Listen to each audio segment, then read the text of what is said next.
Okay, right. Okay, this is weird. Can you all see me and hear me? Can you all see me and hear me? Okay, am I here? Am I here? Let me know if you can see me now. Is everybody there? Am I here? Am I around? Yay, finally. Right, it appears that I have... No, right, what's actually happened is, and I don't know why, but I hadn't changed anything in my streaming software, but YouTube decided to change my stream key for I don't know what reason. So I was streaming to nowhere for the last 14 minutes. I've been streaming and talking away and doing all the usual stuff. So I don't know what the heck was going on there. I've just spent 14 minutes talking to myself. Hooray! Right, so should we start again? Hey everyone, and we'll give an extra 15 minutes at the end to make up for it. My apologies. Hey everyone, it's Foxx from Model Making Guru here. Hello to Warhammer Sunday. Yes. Yes, I do apologise. YouTube, thanks mate. Just for those of you who now streaming works, you have a stream key, which is a key for your channel. They decided that it was going to be completely different from now on. So I was streaming, just don't know where to. So somebody somewhere has got a video of 15 minutes of me talking to nobody. So I'll start again. Hey everybody, welcome, welcome, welcome. It is that time of week again when we do, or when I do, the Warhammers. Yes, as you all know, it's Warhammer Sunday. Of a Sunday, and of a Saturday and Sunday, I work on my Warhammer army, the unending forces of the Holy Contrivance.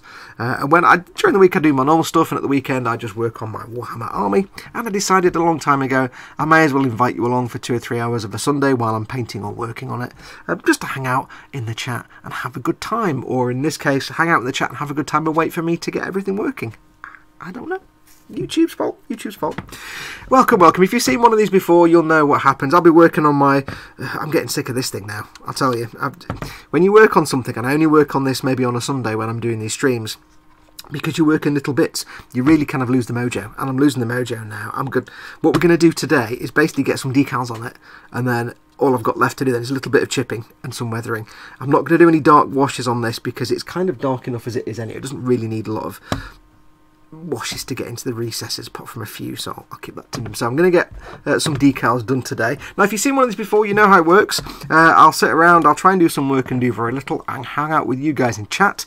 We'll give some stickers away, and don't forget, of course, I need to pick this week a winner for the VF1AJ Valkyrie, our little egg plane, which was last week's Wheel of Giveaways prize. It's not a giveaway week this week, but it's a winners pulling winners week. Get that out of the way. So we need to get this given away. If you didn't see last week's show, it's totally adorable. It's got more decals than something TK would make. All you need to do is go and put a comment on last week's show, and that was, I think it was something amusing but not necessarily correct about eggs. That's what I wanted for the show. So if you haven't done it yet, go and get your comment on, because I'm not doing it for a little while, but I will be pulling the winner a bit later on. Don't forget, of course, as always, and I know a few of you mentioned this in the chat, Aviad is still our stream boss. 8214 is his current health count. If you're not sure what this is, this health bar here, we have an ongoing stream boss battle.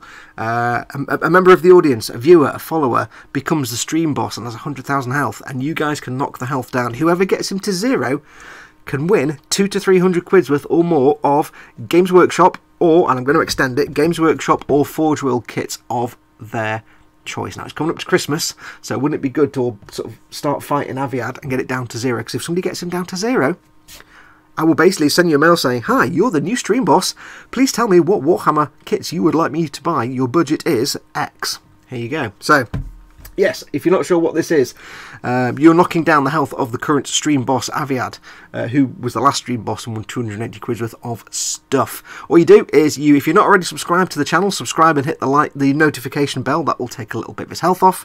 You can do a super chat in the chat window, which is just a chat that has a coloured box and it makes a little noise, so I know you've chatted.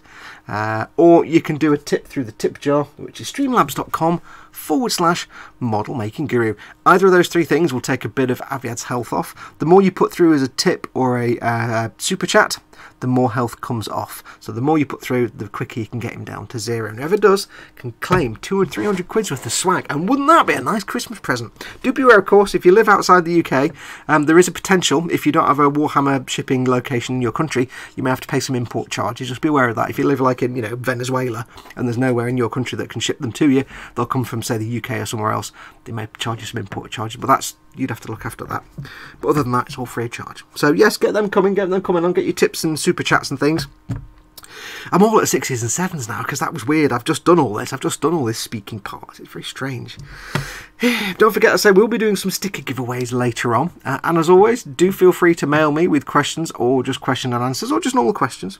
It's Foxx at ModelMate. I've not even done the logo, have I? Do you know, I've just totally gone to pot today.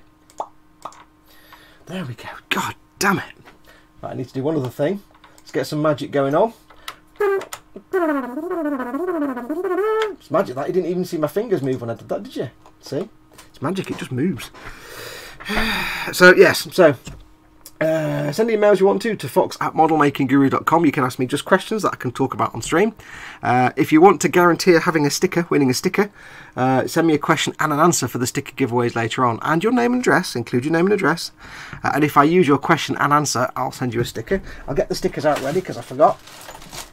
Do you know, it's all gone wrong today. And today, thanks to Chris at Gross Models, we have some Team Inept stickers. Thanks to Chris and Paul, I should say, because Paul sent them as well. Where's the individual stickies? We have... I've still got Aviad's Gross Model sticker. Aviad, you need to send me an email with your name and address. If you have already, I apologise, I've just not noticed. And we need to get some stickers going and given out. Get ones that haven't got words written on the back. 3 stickers for today. We'll do one of mine, we'll do 2 of mine, and we'll do 1 of the Team Inept. So those will be the stickers we're going to give away today. I'm going to write things on the back of those. But Aviad, yes, you haven't send me your name and address, and I'll get the stickers sent out to you. George, if you're watching, I'll just do that in a minute. I'm just going to get the stickers back in the bag now. That wasn't very exciting for you to watch, was it, me fiddling with stickers? George, if you are watching, I still have your books here. You need to send me your address, your name and address, so I can get these sent out to you, because they're waiting to come to you. And some stickies as well. So we'll do those a bit later on. Or you can just mail me with a question, any old question that I can just talk about on the stream. Just stuff for me to talk about.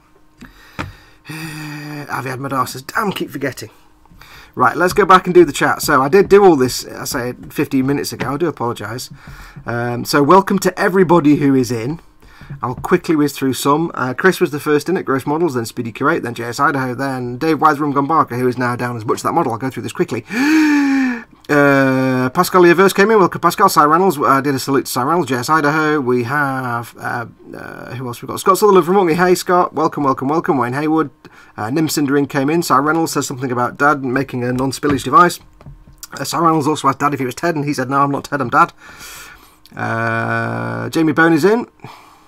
That's when everybody started realising that I wasn't here. I didn't know. Not even the complimentary music, blah blah blah. Jamie Bone is in. Oops, don't want to do that. There we go. Thy Creator, welcome Thy. Wayne Haywood. Gaz Vickers came in and said something. It was just gone past too fast because I've scrolled it. I'm talking really fast to get everybody out of the way. I've already done this bit. William Rayborn, hello, welcome. I think that's everybody. Smoo came in, welcome Smoo. Hey, there you go. Smashing, great, fabulous. There you go. Jamie Bone, Nim Cindering, Gaz Vickers. Going through it really, really fast. Wayne Haywood, right. I think I'm up to date now. That was hard work. Because I've already done that. I've already done like 6 pages of chat, and I went through it, everything, and I wasn't even here for you. Thanks to you. I'll have to write a stern letter to the Times, Points of View, and also YouTube. Dear Points of View, why oh why oh why? Paul at Team Inept says he's not broadcasting because he's painting the naked lady. Yes, if you didn't see the video yesterday, go and watch it. Dad, Scott, Dave, Paul and Chris all went to the model show at Telford and bought me a load of little goodies and treats, and one of them was a small model of a naked man and a naked woman just stood there. Naked man just stood there being naked man, and the naked woman just stood there with high heels on because French. It was a Hysterex kit. I don't think Hysterex are around anymore. Oh bugger, he's appeared. Adam Clark is in. Welcome, Adam. Let's have a look. Back to the holding screen. Afternoon, everyone. Miss Vincent and Mr. Lothar is in. Need to make you a mod, Vincent. I'm not made you. Don't know why I'm not made you a mod. Everybody's a mod. Dave's now a mod. Jonathan Hanna, thanks all trying to figure out how the HP things work. Mark Scale Models, hey all, welcome. Fox, explain the stream boss and HP to Jonathan from Japan. He's up at the crack of dawn to watch you. Do I need to do that again? I've kind of gone through it now. Were you there? Is that comment after I explained it? There's rumours about Titanicus War Master reprint coming, just saying. Ooh, cool.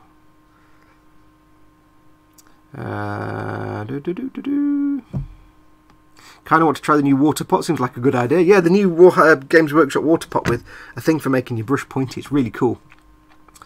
Breathe and speak. Breathe, man, says Cy Reynolds. I was going through that fast. Earl D is in. Welcome, Earl. Right, so I think I'm caught up on chat. That was stressful. That was stressful. I do apologise. Like I say, for some reason YouTube decided to give me a completely different stream key without telling me. So my stream was going somewhere, but I don't know where. So there we go. So yes, today we are going to be mostly doing the decals. Now, if you remember, if you've seen earlier shows, you'll know this, but if you haven't, you won't. No, you started explaining about 20 seconds after I typed that, says Spid. Okay, cool. Don't need to explain it. Yes, this is a Principality of Zeon themed army. It's a Warhammer. It's an Imperial Warhammer army. It's going to have lots of different things. I've got 3 knights, although I've got one built up and painted like a Zaku. I've got one painted like a Zaku. Another knight is good. That's a knight errant, I think. I've got 2 other knights because I've got the Renegade set. Got 2 other knights to paint. One of those is going to be painted up like a Goof, and one will be painted like Char's custom Zaku, so all nice and red and clean and shiny. I've got lots of Imperial Guard. I've got some Tempestus Scions, and this is going to be a vehicle for them. This is going to be a test, and Taurox Prime for them. I have lots. I've got some Death Corps of Krieg. So when this is done, I might spend a Sunday stream putting my Death Corps of Krieg together. So I've got some dudes. I've got loads of Space Marines, and I've got all bits and bobs. So it's going to be a big army. I never played a game. I'm just building the army slowly. But it's all going to be Principality of Zeon themed. So on the knight, for example, it's got all like Zeon symbology. So I have a lot of Zeon decals. Now, if you don't know what Zeon is, if you know my channel, you know as well as Warhammer, I like to make Gunpla from the Mobile Suit Gundam universe. And Zeon are one of the factions in the Mobile Suit Gundam universe. So I have many, many markings. Zeonic style markings. And these are going to go on to all kinds of things. Now I do also have some Neo Zeon as well, which I'm not sure if I'm going to use now. Because Neo Zeon and Principality of Zeon are two different periods in Zeon history. And I also happen to have some Metal Gear Solid decals, because of course I do. So we're going to put some decals on this puppy today. I will use some Warhammer decals, but I'm going to stick to like Zeon symbols. Let's see what we have. I need my Helmet of Seeing, which is somewhere. And I'll try not to get my Helmet of Seeing in shot all day. People are talking about whether somebody with just high heels is naked or not. I don't know. 2 of my favourite things, mobile suits and 40k, says Jonathan Hanna. Well, there you go, you're in for a treat then. So we have we've got some Zaku decals. What we're going to need first and foremost are some Zeon symbols, of which we have many, many. Now, thankfully, I have some... where are they? I do have some Rambaral symbols, which I think that's Rambaral, so they can go on the Goof. I have many other symbols as well. I think I've used so far on my knight. I put all kind of random. I'm not exactly being canon here. Vincent says, need to nip out to the shops quick. Catch you in a bit, everyone. He's going off to buy fags, I bet. Was it on your cutting mat? Speedy Q8. Oh, thy creator says, damn, was trying to organise my table when I spilled the Tamir cement all over the table. Anyone knows how to get rid of the sticky thing all over the table? If it's on a cutting mat, it will dry out. If it's just normal Tamir thins, extra thin. Even if it's the thick, it will dry out, but if it's the thick, it'll be a crusty thing. If it's the thin, it's going to have knackered. If it's a normal kitchen table or something, yeah, that's your varnish knackered. If it's wooden. Let's have a look and see what we've got here. So we have plenty Zeon symbols, which is cool, of all different colours. I'm thinking for this Taurox, I'm thinking white will be a good colour to use. Anti-spillage device needed, says Dad. Yes. Dad says another one is catching. Yes. The wavy black line would look good as a bumper decal, says Dave. The wavy black line. Let me find the wavy black line. Which one? The wavy black line. Let me find the wavy black line. Which one was it? Was it one of these? Which one do you mean, David? I've dropped a decal. Hang on. Which is the wavy black line, my friend? Do you mean this thing? The sort of black and white checkers. It's not really got much of a bumper because his bumper's just bare metal, you see. His bumper's just like a bull bar. It's not really got a bumper, any kind of bumper action going on there. I've still got things like little lights to paint in and stuff like that, and headlights and things, but for the moment I've just blocked those in as white. So let's have a look. So it is yellow with A. So do you mean this one? Do you mean this wavy line? Or do you mean that one of these wavy lines? Which one do you mean, my friend? Yeah, there's no bumper, unfortunately. And now what I'm planning to do is, my Imperial Guard stuff will be kind of knackered, because it's Imperial Guard, nobody cares about Imperial Guard. So their equipment will be kind of knackered and battered. I think the Scions are going to be like Char's personal force. So the Scions are going to be red coloured to match with his mobile suit, or his knight later on. Because he's obviously going to have a red Imperial Knight.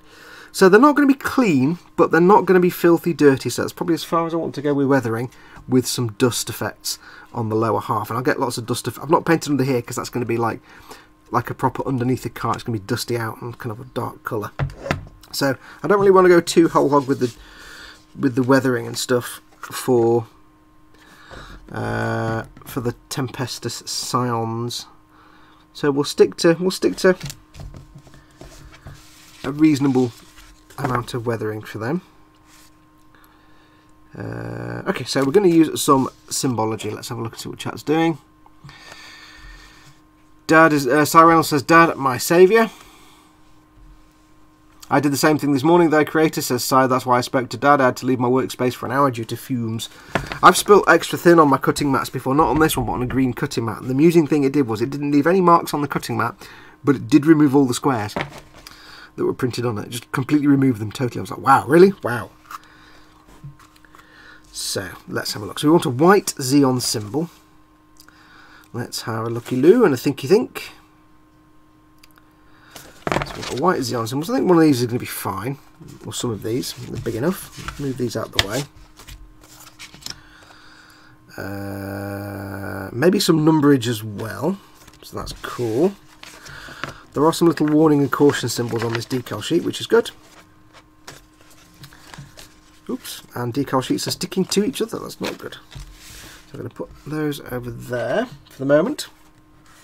Ryzern is in. Good morning, he says. Good morning. Thy creator. Would it be possible for me to get one of those anti-spillage device, please, Dad? Everybody loves Dad's anti-spillage device.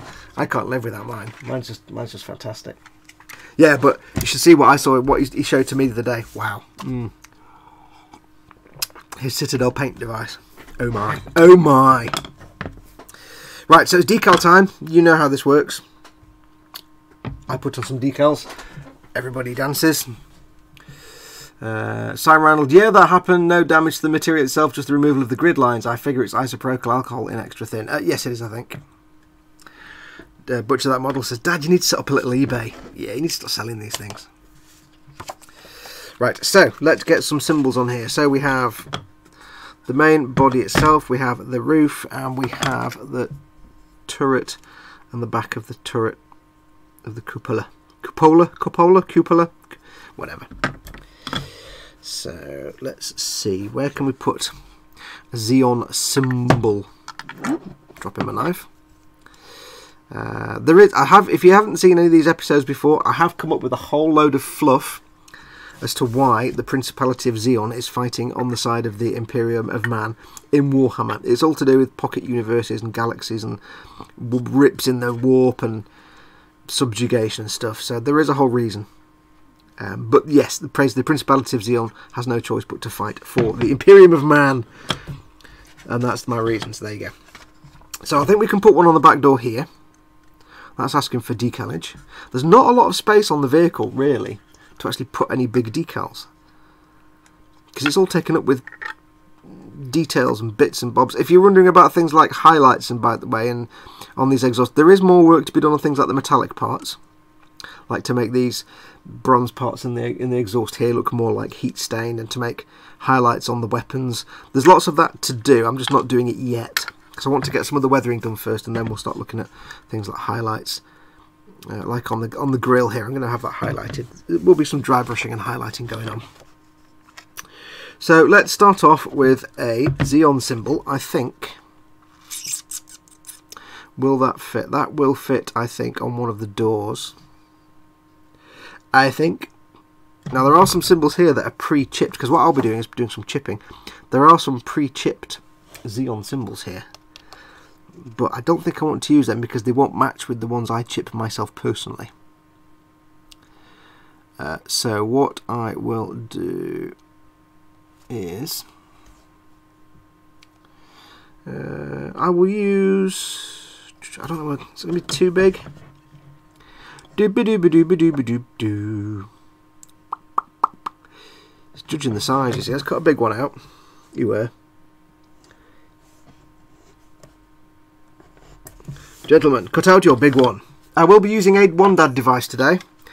I was going to use this as a wet palette last time. It's actually a wet palette. I was going to use it as a decal tray for my water for decals, but it's not exactly watertight. So on the advice of whoever it was that told me, I'm actually going to use it for keeping decals damp when I get them off the out of the water. So where's the camera? Make sure I'm on camera. So how is everyone today? Again, apologies for all the clusterflockery at the start. Hopefully we're back to normal now and everything will work as planned. I don't know. Now these are official Bandai decals, so they're pretty good, and I love Bandai decals. They never give me any kind of shizzle. I never have problems with them. Some people think they're too thick. I think they're just right. Will that fit on here? Let's have a look and see. That should, yes, it might go into the recess a little bit, but I can work with that. That'd be cool. That'd be cool. Comcat says, ever try Mark Fit on Citadel decals? Do you mean Mr. Mark Setter and Softer? I haven't used Mr. Mark Setter or Softer. Mr. Mark Setter, Mr. Mark Softer? Yeah, that's what they're called. I haven't tried those, but I do use Microset and Microsol, which I'll use in a moment. And I need a brush. Where's my decal brush? I always forget to get a brush out. I do use Microsol and Microset, which are basically the same thing, if a little less aggressive. That's the wrong brush completely for decals. Do-do-do-do-do-do-do. Give me a brush for decals. It's what I want. I shall have one now. That one will do. That one there. Come here. There we go. Yes, I do use Microset and Microsol, which are basically the same thing, but less aggressive. Nope, Tamiya Mark Fit. Oh, no, I've not used that stuff. But I think they're all kind of very similar. Citadel decals. The only there's 3 decals I would rate as kick-ass. Bandai's are really, really, really good, but they are quite thick, but they're still fine. There are Cartograph, who isn't a model manufacturer, but they make decals for everybody else. They are, without exception, the best decals in the world. They are the best decals you'll ever get. If you get a model kit and it states that the decals are by Cartograph, you know you've got yourself a kick-ass set of decals on that model. But very close to Cartograph, bizarrely, I would say, Games Workshop do some of the best water slides. They are quite thick, but they go on beautifully, and the film is absolutely minimal. The film is cut so close to the actual design that you wouldn't know. Now, before you all start freaking out, because if somebody always freaks out at this point because I'm moving my decal around with tweezers, first and foremost, I've been doing this for 30 years. I'm an old hat at it, don't worry. Second of all, because a lot of people use a brush or a cotton bud, I use my tweezers, and people lose their shizzle when I do this. So I'm going to knacker the decal, and it's like, look, I've been doing it for 30 years. I know what I'm doing. I'm kind of an old hat at it. But more importantly, I know these decals can take the punishment. Because the other thing about Bandai and Citadel decals is they're quite tough and resilient. If you're just starting out, because I know a lot of people get panicky about decals, they think it's some dark magic going on. There's not. A lot of people get panicky. So if you're starting out, then yeah, you might want to move your decal around with a brush. That's not straight at all, is it? It's moved, you swine.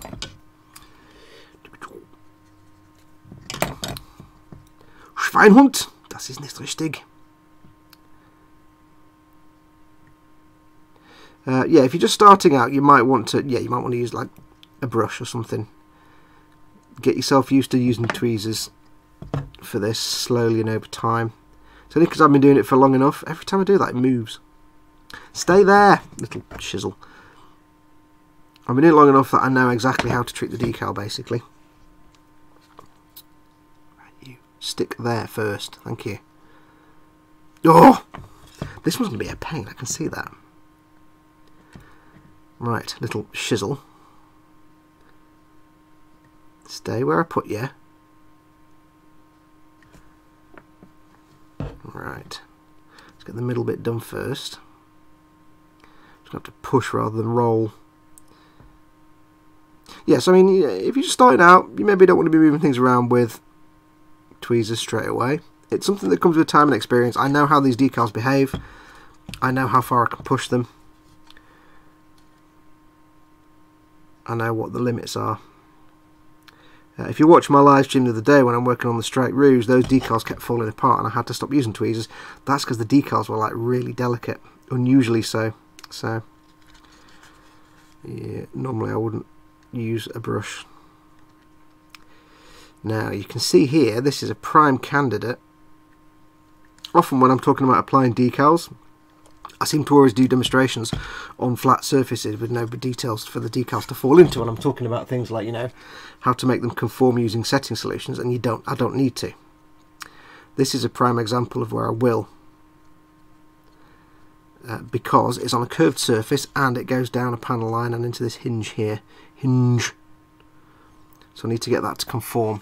So I'm going to do, first of all, I've got them over here. Let me just get them ready. I have here some microset and microsol. Microset is the one you normally put on first before you apply the decal. But I'm going to put it on now the decal's on. And this just kind of corrodes the decal a little bit, helps it soften and stick to the surface. It sucks it down as it stretches the decal. So I'm going to make sure this goes around the edge of the decal a little bit so it can suck underneath.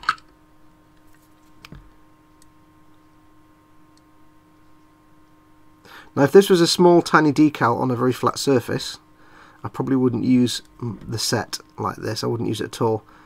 I'd just go straight for a microsol, but because it's on a curved surface and it's got some texture to it, I want maximum suckage. So I'm going to go for this first. We'll give that a minute to dry. Now, you may also note, by the way, this hasn't been gloss varnished. This is bare paint. Yes, I'm applying decals to bare paint. I'm going to have a sip of coffee as well. It's not a problem at all, because I'm using Citadel and Bandai decals, and I know they won't give me any nonsense in terms of, you know, thickness and not sticking and going all cloudy and stuff like that. They'll be absolutely fine. I won't have any problems with them. Just again, out of experience. Some people like to put a gloss coat down. I've not decided whether a gloss... I've said it before, there's a big argument at the minute as to whether you need a gloss coat or not. Some people say you need it so they don't silver, some people say you don't, and it gets quite a heated conversation. I've always put a gloss coat down to give a smooth surface. However, I have recently started, mostly out of pure laziness, started doing decals without a gloss coat, especially over something that I've brush painted, because brush painting is going to be rough and ready anyway. So, and it's going to be, all my models are weathered and all that kind of stuff. So I've been experimenting on some more Warhammer builds without doing a gloss coat first, and you know what? It's been fine. It's been fine. So I'm tempted to say, yeah, you do not always need a gloss coat. I mean, if I was going to do lots of pin washes and stuff on this, I'd gloss coat it anyway, and then I'd put the decals on, just because then I can gloss coat over the decal parts and do the rest. But because I'm not doing that on here, I really can't be bothered putting a gloss coat on, and then decals, and then another gloss coat, and then doing all the weathering, or whatever I'm doing. Once these are on, I will paint on some paint chipping, and then it'll get some dry brushing here and there, and it'll get a matte coat, and that'll be it. So I'm not too fussed. If I was making some like really shiny model that was, you know, it's going to look beautiful and shiny, like when I do say Charles Zaku, I want that to be clean and shiny potentially. So for that, yeah, and yes, what I might do is a gloss coat my decals, a gloss coat, and then, you know, potentially a proper gloss coat over that, just to make it nice and shiny. It depends what look you go for, but because these are going to be like used and worn, I'm not too fussed. Right, let's have a look what chat's doing. Palmer Zero, Mr. Fox, hi Palmer Zero. Oh look, a space van, says Chris Pyro. Space fan does whatever a space fan does, says Comcat. Silicon clay shapers work great as well, said Aviad. Yeah, I've used when I was doing the decals on, I think Wednesday or Thursday when I did that live stream, that impromptu one, I was using a cocktail stick to move decals around because my tweezers were ripping them to shreds. But they were third-party decals and they were just really delicate. Aviad says, I know AK Interactive got a single product solution as well. This is for decal solutions. Never tried it though. I just know the Vallejo one sucks. It wouldn't be the first time a Vallejo product sucked. Comcat says that the Tamiya Mark Fit is an all-in-one alternative to Microsol and Microset, or I assume Mr. Mark's softer and setter. So let's see what we're doing. See, it's not really conforming into that recess very well at all. You can't really see it from there, but it's not locking in, but it will do with successive coats of Microsol. So Microset just gets it hopefully initially to suck down a bit better than normal. What you'd normally do is, instead of, you get your decal in water, you put some Microset down here, you get the decal on top, get it in, squish it down, and the set would help it dissolve into place. I've not done that though, because I do find that things like Microsol and Microset and Mark Softer and Mark Setter, they can eat into, if you've got a gloss coat, they can eat into acrylic gloss coats if you put too much on, and even on paint, they can eat into your paint sometimes, so you have to be careful. What tweezers are those? They are really nice. These are Master Tools tweezers. I've got a whole set of them. They are really, really nice, although they tend to like go out of sync. You know, the ends get a bit swinged. They are really, really nice. I got them from eModels, my sponsors.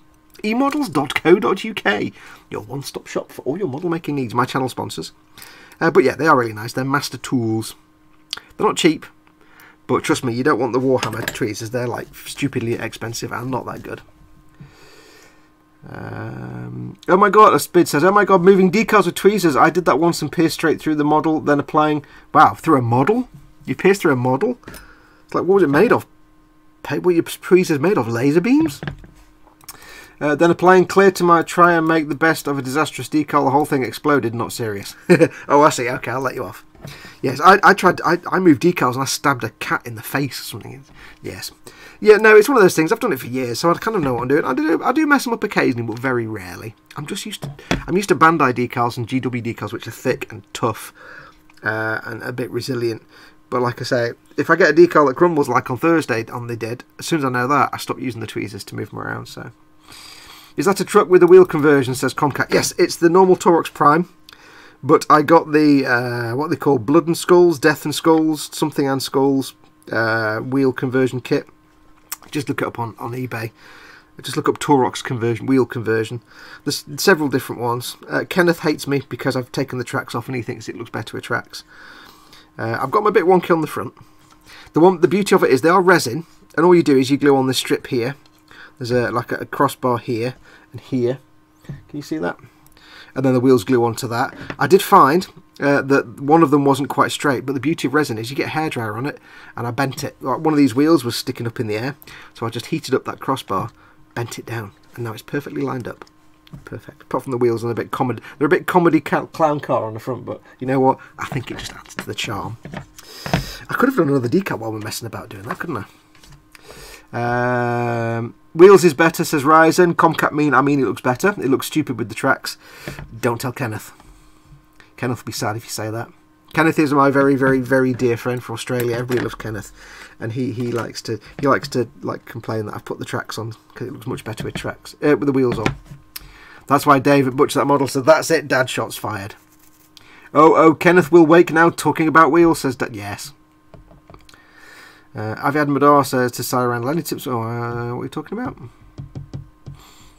Aviad and Sai are talking about something. Anyone tried printing their own decals? I saw the local hobby store started carrying some of those decal papers. Okay, I've never tried it. I haven't got a printer. I would love to, because when I do my Sazabi Vercar, I may have to buckle down and buy a printer, because my Sazabi Vercar is going to be a based on a Overwatch team. I think it's the Shanghai Dragons. They're a terrible team apparently. They keep losing all the time and they suck, but George loves them. So it's going to be done on a Shanghai Dragons theme, I think that's what they're called. So I'm going to have to, because I don't know anyone, well, I know a few people that can print them, but I need them to be exceptional quality, so rather than mess about, I might just get my printer and print them myself. I've heard that papyrus paper is one of the best decal papers to use. Now let's have some more decals. What else can we put on these back doors here? We've got the Zeon symbol. I think we can have a number. Let's have a number. Let's have a number. Let's have the number. Let's think of a number now. Or should we have a number? Should we have something else? What else decals have we got? Let's have a look. These are my Zeon decals. I have some decal paper left. If you send me a design, I'll happily print them for you, says Cy Reynolds. Okay, I'll give it a try. So I don't want them to be too thick though. I have had one guy, I contacted one guy once who was a professional decal maker apparently. And he did make me some decals, and they were like just absolute nonsense. They were terrible. The film was like a foot thick. It was just... And it took him months and months, and it cost me a fortune. I'm like, you know what? No. Right, so I've got those. There's some potential here to completely rip off some decals from Robert Gilliam's Zaku 2.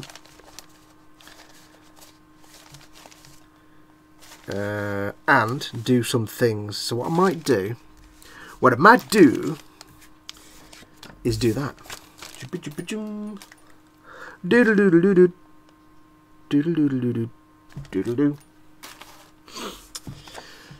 Let's have a look.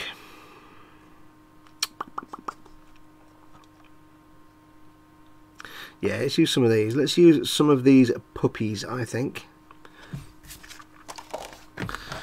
This will be Taurox number 28. Because that's a number on here. It looks kind of cool. And it's in white. So this could be Robert Gilliam's Taurox Prime. If you know your Gundam, Mobile Suit Gundam lore.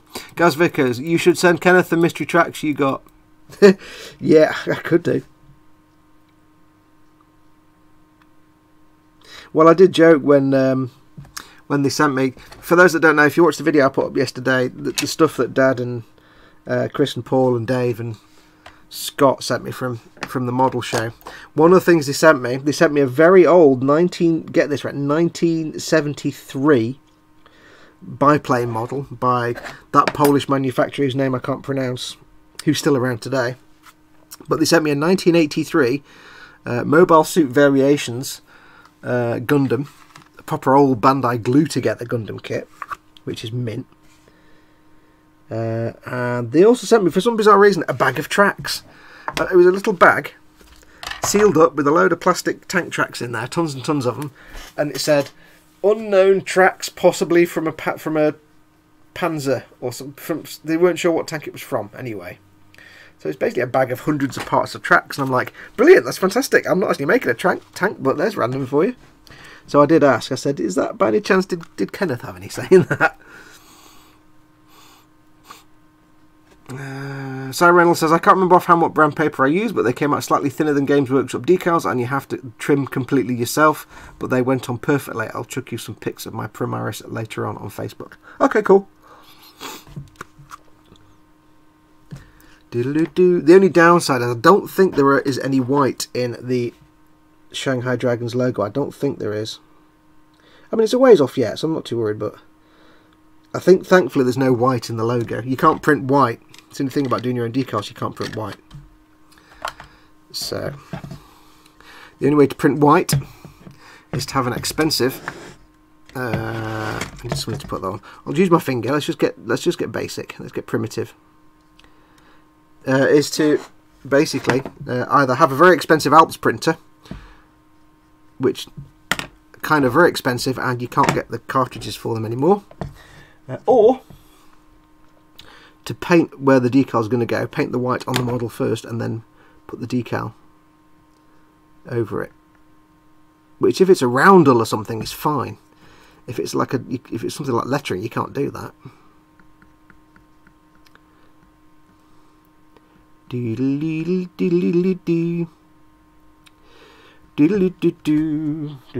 that even in focus for you guys? Let's have a look. Let's zoom in. Should we just zoom in a little bit for you so you can see what's going on? Where's my little?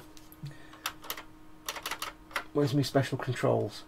Special control. Well, that's maximum zoom.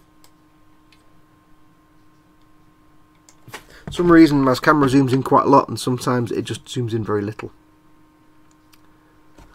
Yeah, that's not quite straight, but it's close enough. Now these are going to be a pig because they are on a curved surface, which is never ideal. Again, it just spoods round and out of the straightness. Not acceptable. Das ist nicht richtig. Tell you what I was doing yesterday. With all the stuff about Fallout 76 that's just been released at the moment, I have no desire at all to play Fallout 76. None whatsoever. And I said this on the stream the other day. However, it got me Jones into play some Fallout 4 again, because I really like playing Fallout 4. Just the walking around and shooting was fun to me. Because I had a Garand M1 or M1 Garand rifle and some other bits and bobs. So I did that last night for a couple of hours, and it was immensely good fun. And I have to say, get it on a 4K and get it in 4K on your Xbox One X. Get it in 4K, get it on a surround system with nice surround sound and good 4K visuals. And it's not a bad looking game at all. It's not the best in the world, but you know what? It looks fine. The environmental sound is fantastic. Really is good. And I got my little M1 Garand. If you've got Fallout 4, that's the wrong brush completely. Well done, Fox. If you've got Fallout 4 on Xbox, get the mods going. I don't know if you can do mods on. I think there's a limit to mods on PlayStation, but look up M1 Garand, Garand. It's just totally fun rifle. It doesn't sound like a Garand, but it looks like one, and it makes the game more fun. It changes the way you play. Because up until that point, you've got your pipe rifles and stuff and other weapons. You just point and shoot, really. It's not that much fun. But with the Garand, put the realistic scope on it, and you have to actually aim. It changes the way you shoot completely. You have to take your time. Play it on PC, says Comcat Unlimited Mods. I'm a console gamer, me. My computer's for work. My PC's for work times. Now that decal doesn't look straight, but it's because the handle's not quite straight.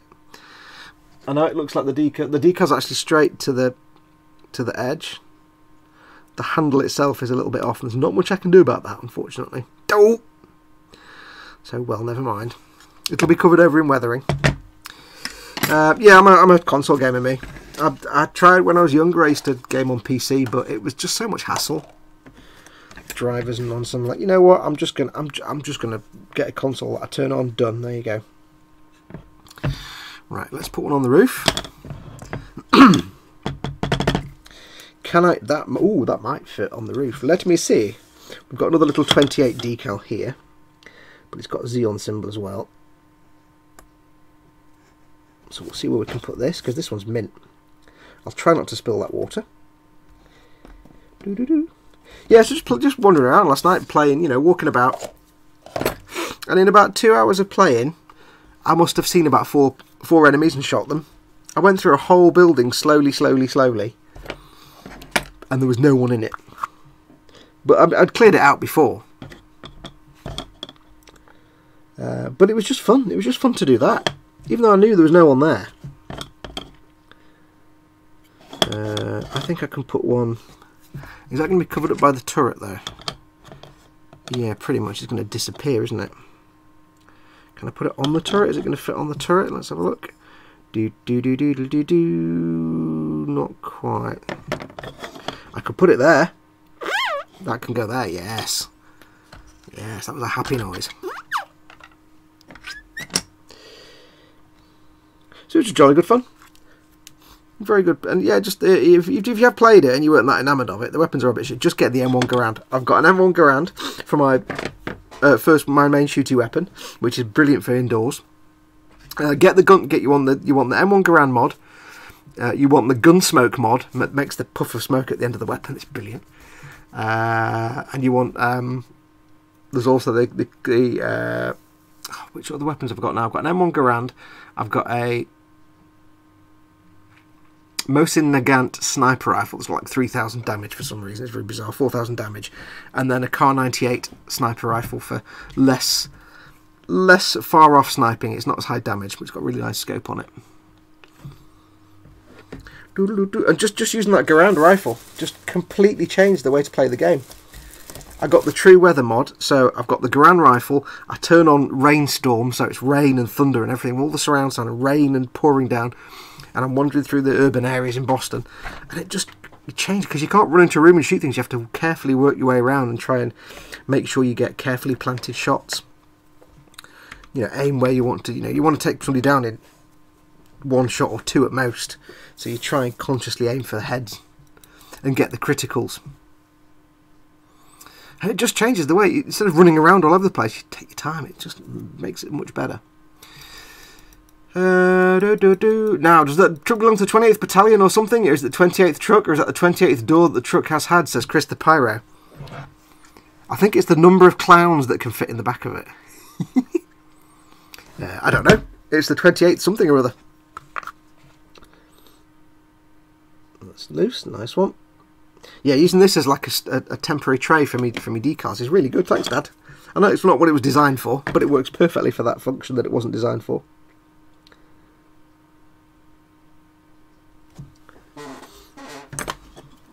Do. There we go. Nice. Nice. The trick is, of course, remembering I don't want it to be parallel to the edge here, because the edge is not straight. I want it to be actually straight, parallel to the straight bits. So I don't want it to be lined up perfect, because if I do it with the edge there, it's kind of at a funny angle.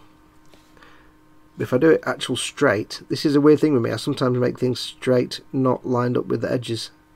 Like that is now lined up 90 degrees to that edge, and the centre line there.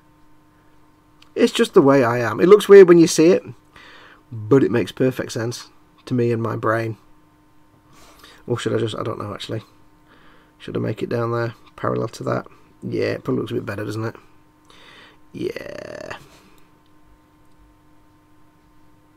Do I want it there or do I want it there? Let's have it there. Yeah, so just that one weapon changed everything about the game completely. The way I play it. So now it's like I can enter a building or an area, like the outside of a building or the inside of a building or whatever. And it can take me an hour to go around a building because I'm sneaking around and I'm sneaking everywhere, and I'm checking my sights around corners like proper, you know, shooty people do, and all that kind of goodness. So that's on. Now that's behaved quite well, but there is a rivet there, so I don't really need to use the micro set, but I'm going to anyway. I could just go with micro because it's not on a curved surface, but I'm going to anyway, just to make sure it conforms with that rivet detail. Just make sure it sinks down into that, around that rivet. I always get the impression that microset is the more aggressive of the two, microset and microsol. So we'll see. But I just tried to brush it to avoid damaging either the clear coat or the paint underneath. I just tried to keep the solution on the decal and just over the edge so it can just seep underneath a little bit. Because if you just slap it around everywhere, you might end up with a tide mark or a lighter area around it, and it just looks a bit gash. So there you go. Let's have a look. Paul Di Tommaso's in. Welcome, Paul. Running 372 mods on Fallout PC, says Dave at Butcher That Model. Yeah, and then he complains, he wonders why it's broken and doesn't work. Yeah. Let's have a look. There is a limit. I think there's a 5 gig limit on Xbox, and there's a 2 gig limit on PlayStation, I think. I'm not sure.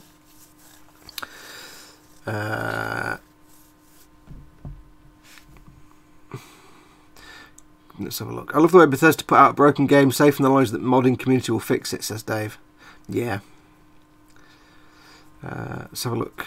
Chris Parris says, unfortunately, a lot of Bethesda's problems is their insistence on still using the creation engine. Comcat says Gamebryo. It was the Gamebryo engine. The new engine that was then the creation engine, which is like, it still uses parts of the Gamebryo engine, but it was a more modern version that they used for Skyrim, or was that for Fallout 4? I think it was creation. And it looks like Bethesda's Starfield and Elder Scrolls 6 will still be using it too. The thing to remember about that, because everybody says, oh, it's but the engine's crap and terrible. The thing to remember about that is you have to keep in mind that video game engines are massively expensive things and take years to develop. Now, if you go and look at any game now that uses the Unreal Engine, for example, chances are, odds on, you will find code in that engine. I mean, is it Unreal? Which one? Whatever it was, the Quake engine, whatever. If you go and look at, yeah, it's, you know, the engine that it uses. There's probably traces of the original code from Quake and other games in there that would still be in there now, still there and still in use, because there are some parts of engines that just don't need to change, and they'll always be the same anyway, so they just keep them going. Most engines are just evolutions of what came before. So they say, yes, they're still going to use the creation engine. There's a certain part of me that thinks, you never know, it might look alright, it might come out looking okay. I mean, by then they'll have maybe added bits to the graphics rendering side of it. It doesn't mean they're going to use exactly the same engine as it appears now. They'll still be modding it and changing it and tweaking it. Where can I put more decals now? There'll still be things they can do to it, and they'll be adding to it. It won't be untouched from as it is today, so don't panic too much. I mean, it'll still be a Bethesda game, and it'll still look a bit pants. It'll have some Bethesda jank, because of course it will. But it won't be the end of the world. And I was saying, like I was saying before, Fallout 4 actually looks quite nice. You get it in 4K, it looks quite nice. It's not an ugly game by any long shot. Right, we've got a couple of little tiny circly things. Where can I put these on the doors, I think? Yeah, it's not an ugly game by any long shot, so I'm not worried. But if you look at any game engine that's been around for, you know, years and years, that's got a long story. Sorry if my head comes in shot, by the way. Any game engine that's been around for a long time, it's always going to have sections of its predecessor in there, because they don't just... Most game companies don't just stop and write a whole brand new engine, because that means when they spend 3 years creating a new engine, they're not creating a game. So they tend to just like adapt what they've already got. Like, you know, Bungie wrote a whole new engine for Halo, in 1997 when they started working on it. And lo and behold, Halo 3, 12, 13 years later, still the same engine. Just modified as time goes by to update it. Let's have a look. I actually forgive Bethesda a bit of jank in their games anyway, because at the end of the day, no one else makes such a big and complex game in the same kind of level of complexity and many systems working together. I think it'd be unrealistic to expect a game like, say, Fallout 4 to have a graphics engine that looks like Wolfenstein, because you've got to take account of there's a lot more going on in an open world sort of game like that than there is in a first person shooter, because the engine itself has to not only render what you're doing, it's also got to keep track of like a billion other things in the background. So yeah, it's not going to be they're not going to fit on there, are they? Where can I put these now? There's not a lot of space for decals to go on this thing. It's a bit of a pain in the bum. I could put it down there behind that. That'll do. Bring to me a cocktail stick that I may use for scrapey. Paul Di Tommaso says, only played Fallout 4 so far. I wish they would release Fallout 3, but with Fallout 4's engine. That would make me a very happy man. I'm going to have to put this down because I need to angle this now. Because Fallout 3 was my first exposure to the Fallout universe. That's too big. Oh. Yeah, Fallout 3 was my first exposure to the Fallout universe, and I absolutely adored that game. I spent like 2 years non-stop. I've got like about 1,500 hours in Fallout 3. But it's a very hard game to go back and play now, because it's not really that playable compared to, modern games. Fallout 3 or 4 is more of a first-person shooter with the RPG elements. If they could make it play like... If they could redo Fallout 3 and Fallout 4's engine, that would be incredible. Incredible. Is that on camera? Yeah, we're on camera. Yay. But it was Fallout 3 that got me into and exposed me first to any kind of open world type games. I was a first-person guy right from the start. I started gaming with Halo on the original Xbox. I mean, I'd had a PlayStation before that, and I'd done a bit of PC gaming, but never properly big into it. I played Quake and Duke Nukem 3D and stuff when they came out. Half-Life on PC, but that was in the old days, and I wasn't really into games at that point. But much later on, I got myself an Xbox and Halo. I don't know why, I just thought that looks brilliant, I need to play that, and I got it. I went to my local Dixon's, that's how long ago it was. I can't get this decal to move now. I went to my local Dixon's, and they had it in the window. They had a brand new Xbox console in the window with Halo on it, and I'm like, oh, I need to have that in my life. So I went in and gave them a load of money, many pounds, and brought this thing home. And then promptly decided to fall completely in love with Halo, because that was I played Quake and I played Half-Life and Duke Nukem. That was on PC, but this was my first experience of, if nothing else. No, I hadn't played Half-Life at that point. It was my first experience of proper 3D first-person shooterage. Because you remember Quake and Duke Nukem were bitmap based, sprite based even is the word I'm looking for. Will you just get straight on there? Is that even lined up? No. Spoon. And promptly, excuse me. Excuse me. Fell in love with Halo. Absolutely adored the gameplay, adored the lore behind it and all the story and everything. And then that was years, and I kind of got into the Halo community a bit. Used to hang out on halo.bungie.org. I was a bit of a community member over there. Got to know everyone. Can proudly say, if you know your Bungie history, I have Shishka on my friends list on Xbox. If you know your Bungie history, you know who Shishka is or was. I had Marty O'Donnell compliment me on my music because I did a cover version. I did a kind of sound-alike Halo piece of music. Oh, fudge, it moved. And Marty O'Donnell said of it, "Were you in my brain over the weekend?" Because it was that good, I reckon. He seemed to like it. So I was complimented by Marty O'Donnell. Yeah, but that's going back to the old days. That's going back to way back in time. Halo.bungie.org. Lewis Wu and all the people on there. You met some good friends on there a long time ago. You can't go back. Can't go back. Right, I'm going to go over some micro sol on these. These have had a while to sit and hunker down. So now what I'm going to do is go over some micro sol. Now what this will do, it will soften, oops, too much, soften and shrink and then expand and contract the decal further.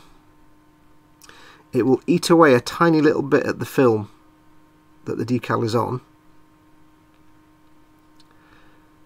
and thin it out. So what it'll basically do, very similar to the micro set, it will help the decal bed down, and silvering occurs when you get like a gap between the decal and the paint surface or the whatever surface it's on, and air gets in and you get that kind of frosty look. That's silvering.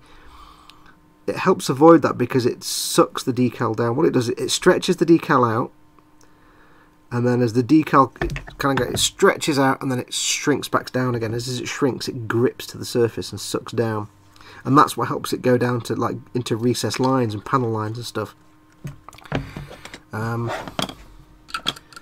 it also thins the carrier film just a little tiny bit, so that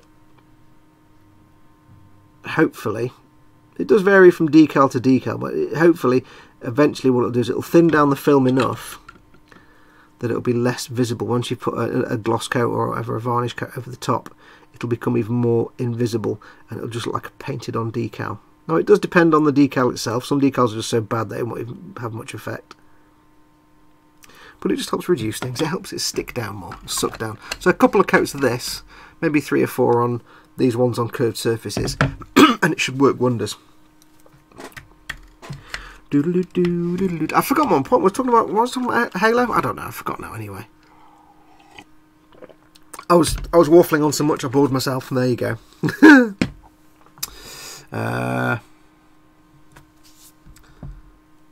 I'm pretty sure a modder is working to port Fallout 3 to Fallout 4's engine, but it'd be a PC only, methinks, says Christopher. Yeah, somebody was doing that. I really wish they'd just do that. Put Fallout 3 and Fallout 4's engine. Everybody wants it. Comcat says you should try Stalker. It's far too realistic for me. I like a bit of hit scan. I'm not that desperate to go super realistic.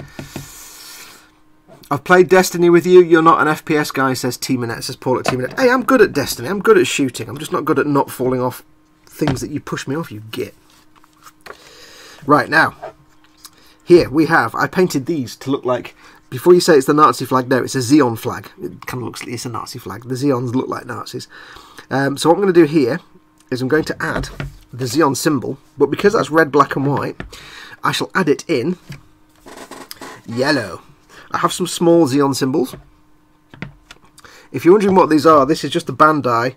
Bandai do sets of EF, SF and Zeon sort of generic symbols. They've got sheets for, this is a sheet for generic Zaku decals, and this is just the generic Principality of Zeon sheet. I just ordered that basically. Got a few of them, and I'll probably get some more, because if I'm doing a Zeon army, I'm going to need a lot of little Zeon symbols here and there.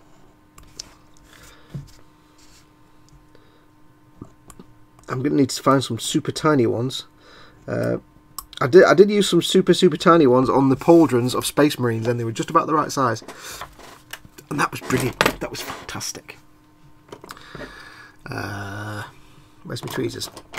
Oh, there they are. Now I have to tell you, the one time I actually do any work when I'm doing these live streams is when I'm doing decals. It's weird. What is it like to have to... Oh, hi George. George is in. George, if you weren't here earlier on. Oh, I need your address, dude. I've got to send all these out to you. Ugh. What's it like to have time to play video games, says George. Fun, I bet. Yeah. It's only like, you know, a couple of hours at the end of the day. But you were telling me you're busy at work at the minute, so I'm guessing you've got no free time at all. Yeah, I know. I tend to I tend to use my Xbox as a reward for like, because you know you get those days where you think oh, I can't face sitting at the bench today or whatever I need to do. You know, sometimes your mojo just falters. So I find something like when I was a smoker, it'd be like, well, look, just paint this thing, and then you can go and have a fact. That's a reward. I'm not smoking now. I don't smoke, so now my reward is look, just do this bit, paint this bit, do this today, get all this painted or gloss varnished or what have you. And you can go and play video games for an hour. You know, after tea, you can sit and play games for a couple of hours. So, and there you go. It's just like, you know, in the evening after tea. I had a hard day of gloss varnishing and painting, so I rewarded myself. What am I doing with these? Oh, I forgot to get these out. I left these in there, didn't I? You spoon. Spoon! Doodle-doo, doodle-doo. Where are we? George Gabriel, I start with top-down shooters, Space Invaders, and Mega Mania. Oh yeah, Gorf. Do you remember Gorf? Gorf 5. That was the first time I ever heard a video game speak. Actually, no, I'll tell a lie. The old Star Wars game with the yoke on the front, the vector graphics was the first one, with samples. But the first time I actually heard computer voice was Gorf in the arcades. 5. That's how I used to say 5. Gaz Vickers, have my stickers. I have my stickers, thank you. I got Flange, Vincent and Paul Dave on them. Yes, if you win stickers, I'll do some stickers in a bit. If you win stickers, by the way, I'll write your name and a word on the back. There's no guarantee you'll actually ever get those. You probably won't. You won't get anything like them. You'll get somebody else's. So it's just for fun. So Gaz got Paul and Dave and Flange and Vincent. There you go. Everybody likes a nice Vincent, Flange, or Dave, Paul. Oh yeah, look at that. Oh, that's mint. Oh, that is mint. Now, I know you can't see this, gets off camera, but I'll show you in a second. In fact, I'll show you now because I'll move this back. I'm just getting this little yellow Zeon symbol on the flag. Oh, and it looks spot on. Looks spot on. I could do white, but that would disappear into the white background. So what I'm going to do is get the yellow, because at least it's visible over most of it. And that can sit directly under the Imperial Aquila. Oh yes. Oh yes. Oh yes. Brush, water. I need the waters of life.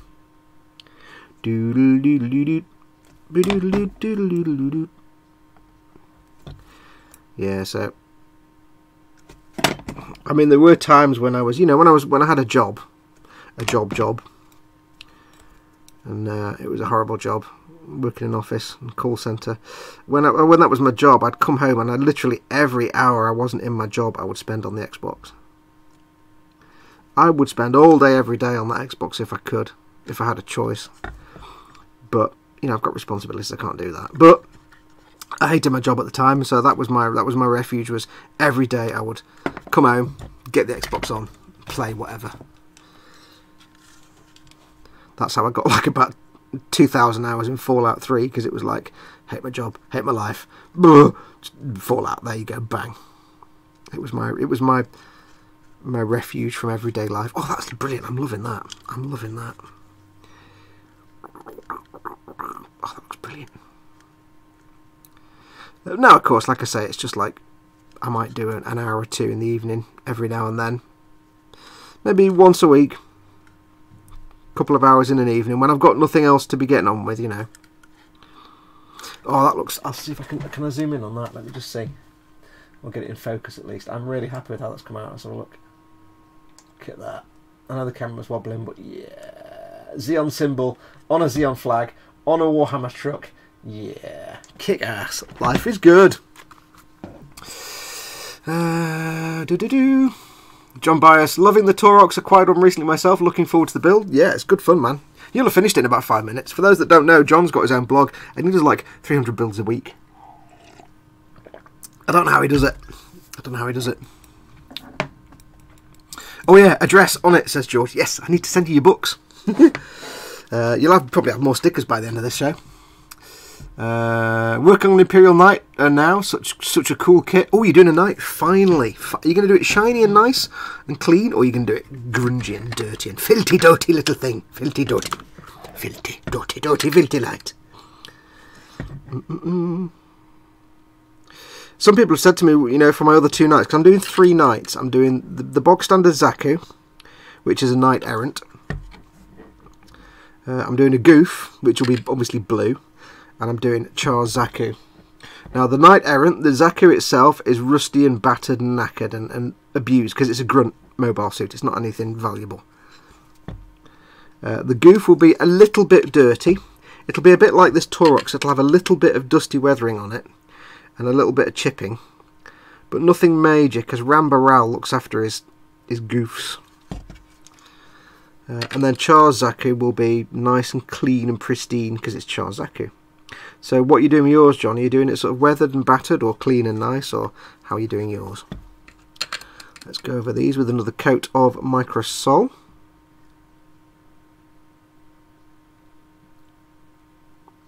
Do you know, I've been using Microset and Microsol for like 10 years, maybe. I don't know, however long it's been around. And I still have to look at the bottle to tell you which one I'm using. I know. I know.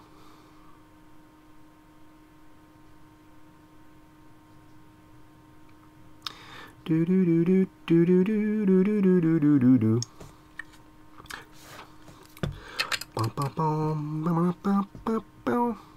Hey George, I was thinking, by the way, when I send you your Sazabe at some point when it's done, I will. I know I said I'd include some hobnobs, but I shall have to see if I can secrete some other British snacks in there for you.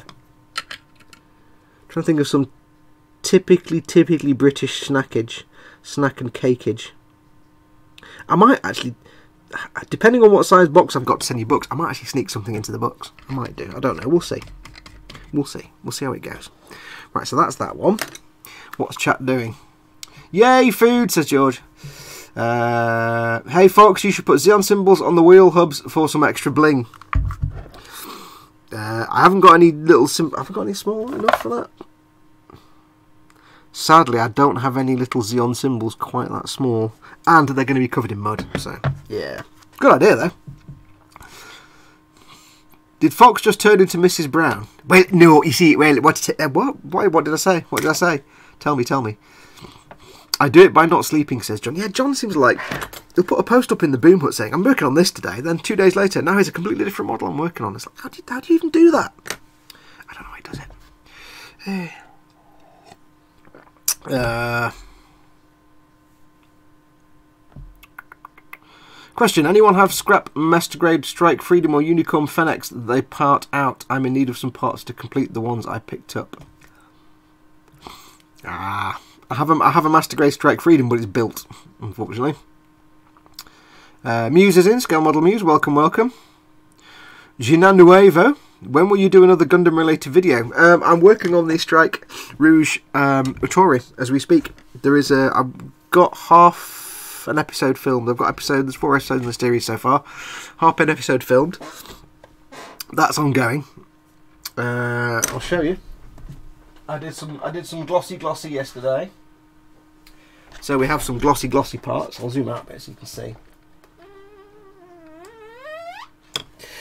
We have some glossy bits for the Strike Rouge. Some bits of the bonds and bits of the skirting. More skirting, rear skirting, thank you very much. We've got the little case for the Armour Schneider there. So that's ongoing. It's just been a bit slow on that, unfortunately, for various reasons. Unfortunately, at this moment in time, for the last sort of couple of months, my life outside of doing this, my actual real life stuff has been incredibly hectic. So I've had a lot of problems trying to get time at the bench for the last few months. But yes, there's the Strike Rouge Autori, which won't be much longer because it's only going to be a straightforward. It's not going to be particularly weathered. And then when that's done, I've got a little submarine to build, and then I have the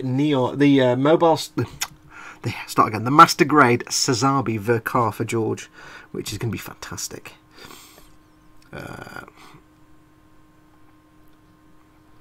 Powerwolf 1097 says Jaffa Cakes. Yay! Jaffa Cakes? Jaffa Cakes, says JSI there. Gross Model says Jaffa Cakes. Where? I'm hungry. Yeah, we haven't got Jaffa. We've got hobnobs downstairs. Oh, chocolate hobnobs. Right. I shall do... What I'm going to do now, I'm going to do a thing. I was going to do something then. I need to put something on the turret. I think on the turret what we shall have is the number 28. I've only got little number 20. I've got a big massive one there, but I've got nothing to put that on. Unfortunately, it's massive. It's like that whole decal there. I'll zoom in again now. No, you're not looking at things close up. Oh, a lot of zoom going on today.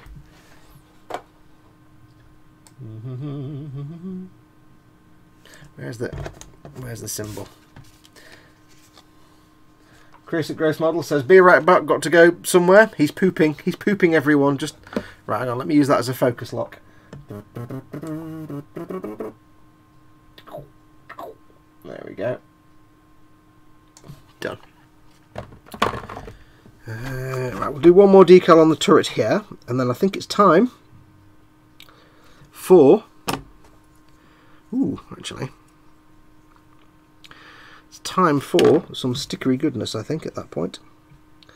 I don't really want a decal that says Zaku 2 MS06R-2. Not really going to work, is it, that one? Let's just be brutally honest here. That probably wouldn't... I wouldn't swing, would it? So we'll go for that. We'll go for that. A bit of that there.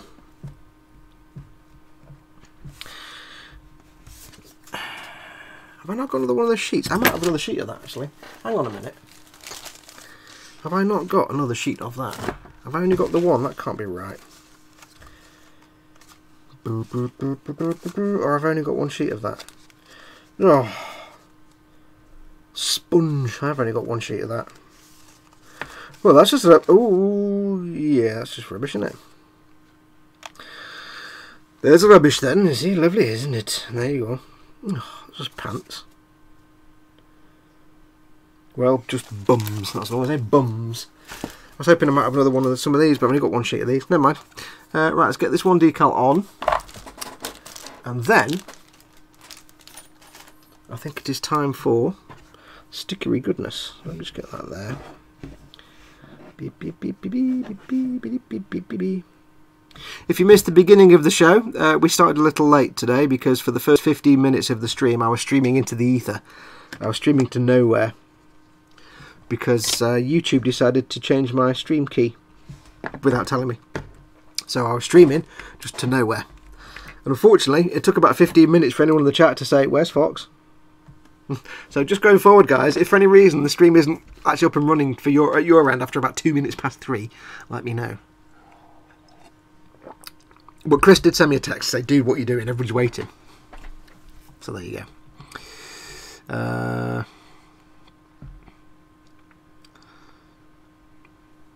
She who farts in bed just told me and Tommy off for eating Twix when she's making roast dinner. Eating a Twix won't stop you eating a roast dinner in 2 hours' time, surely. There's always space for a roast dinner. You do a big trump, there you go. Right, more space now. No poop here, I just remembered we might have Jaffa cakes, says Chris. Oh, there you go, then he's run off to eat Jaffa cakes. Nim says, "So I misplaced my decals and stickers for my Buster Gundam. Will be ordering more from Samuel, so should I get gold or silver for the eyes? May get Waystone green once I get paid." Go for... I actually find... I'd go for either... well, if you're going to paint over them to get a green effect, go for silver. Although you might find white gives you a more brighter green. If you're trying to go for the kind of green camera lens look, you might find white is a bit of better undercoat. Do some tests first on something else. Or alternatively, oh no, you lost the stickers, didn't you? If you do get any more stickers for it, oh, you know, you're getting water slides, aren't you? That's a real bugger, because the one thing about the Bandai stickers is that the real good thing about the stickers is the only ones I really use are the foil stickers for eyes, because they are really, really good. They're really, really good for eyes because they're super shiny, super shiny.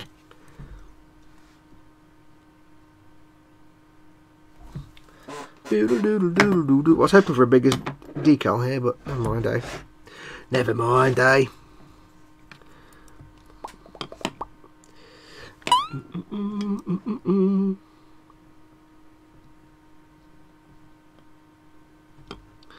Get that roughly in the middle. Give it a little bit of water.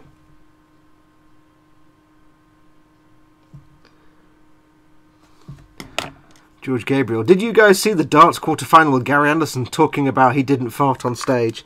I read a thing on Deadspin, and I was only on Deadspin because I was reading Kotaku, where there was somebody who was saying that the final he was complaining because of farting or something. I don't watch darts, so is this British or is this American? Because I think darts was a particularly British thing. I didn't think Americans actually even knew what darts was. Now see, this is a straight flat decal on a flat surface. I don't really need to worry about doing microset. I can go straight in with microsol because I don't need the extra softening power of microset. Microsol will be absolutely fine for that. He is Scottish. Metallic green Gundam marker works well if you don't have the false stickers, says Paul Tommaso. Yeah, just be really careful because it also tends to, you have to get it out of the pen into a thing and brush it if you can. We play darts in bars, says Deaths 0079. Okay, cool. I didn't know darts were a thing. Well, okay, yeah, American. Alright, bar, okay. I meant as a sport that you would watch on TV kind of thing. I know you know what darts, you play darts. I mean, as a competitive sport on TV, I didn't think Americans would be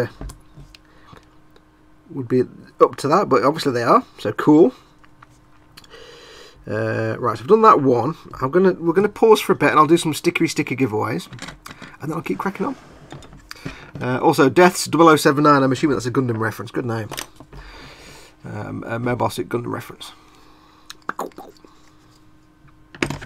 He is Scottish, says George Gabriel. I didn't actually read into the story, I just saw the story on Deadspin because I find most sport boring, so I don't bother reading about it. But I did see the headline and the blurb, a little bit of preamble.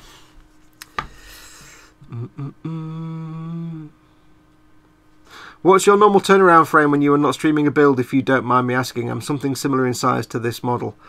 I'm very slow, I have a somewhat annoying perfectionist streak. For Warhammer, I could have probably done this in,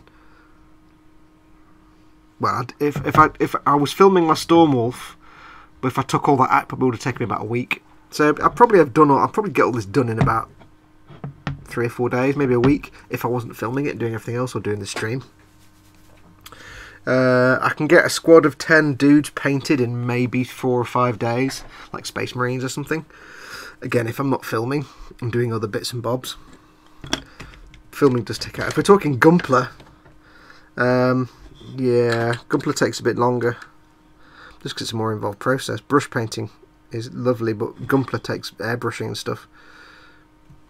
If I hadn't filmed my Freedom Gundam, probably a couple of weeks maybe would have taken. Something like that. The Strike Rouge sadly has taken me. I started it in May, June.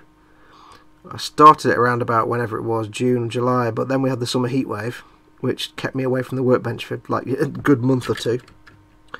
And then Mama Fox was taken seriously ill, which again kept me away from the workbench.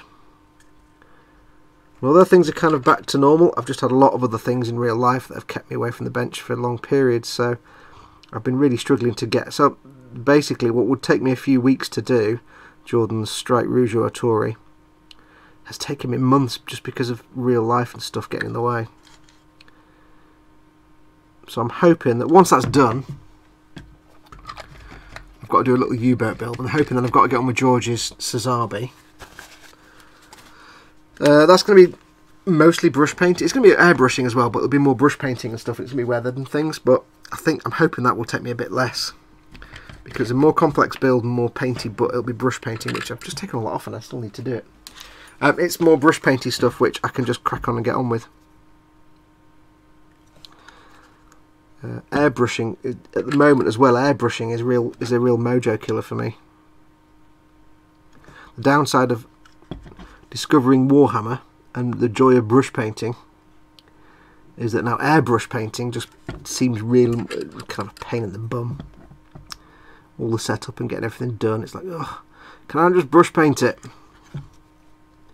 which is why I'm really looking forward to George's Sazabi, because it's going to be weathered and beaten, so it can afford to be a brush paint job and still look fantastic, darling. So I might get myself a little. I know Si said he'd get those decals done for me. I might just get myself a little printer and a inkjet anyway, because I probably need one. I can't really depend on other people all the time for decals, so I might get myself a little inkjet. Get downloading some Shanghai Dragons images.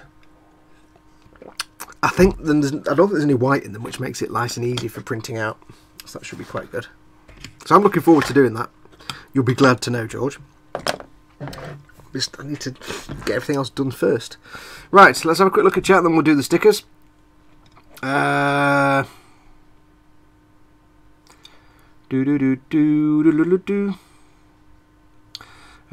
Chrome is nice, says Scale Model Muse. Nim says, yeah, I love it using it as a base coat under Soulstone Blue.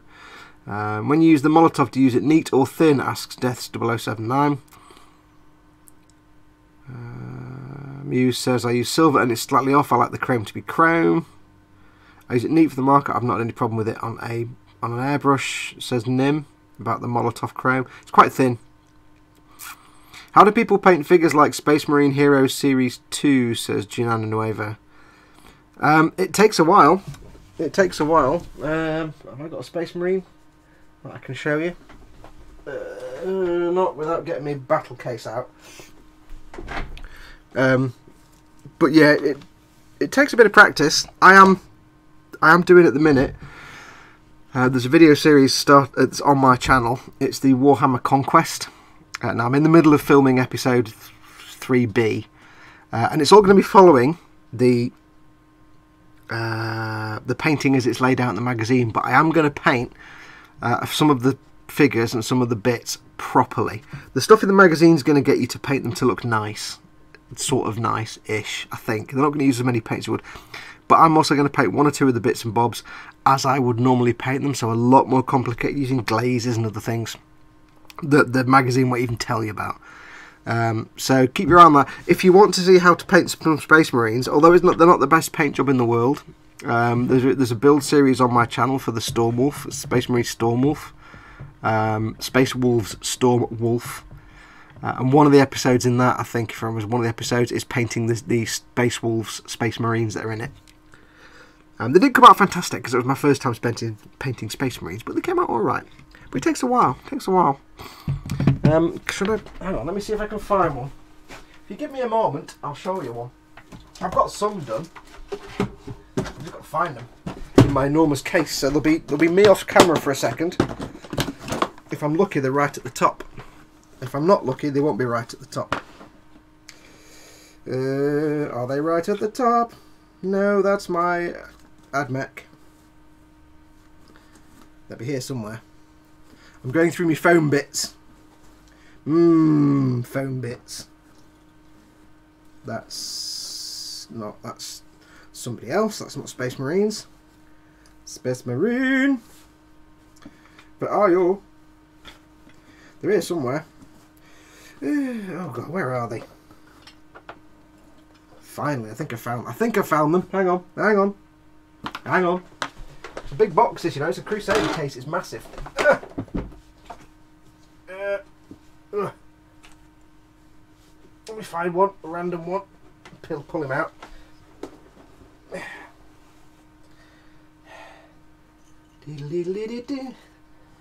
we go. That'll do.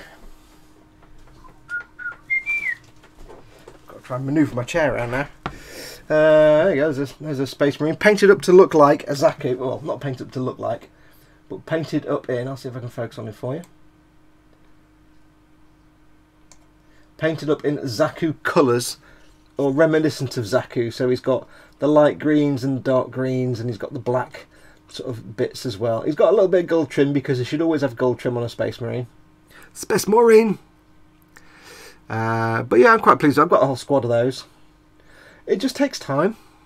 It's not particularly hard. I mean, it's not. I think anyone can learn to paint Warhammer stuff. You know, little figures. I've got to put these away again now, so give me a second. I think anyone can learn to paint this stuff. It's just how good is your teaching? How good is the person teaching you? Oh, hang on. Put all those away again. The things I do for you guys. Whew. Ooh, there we go.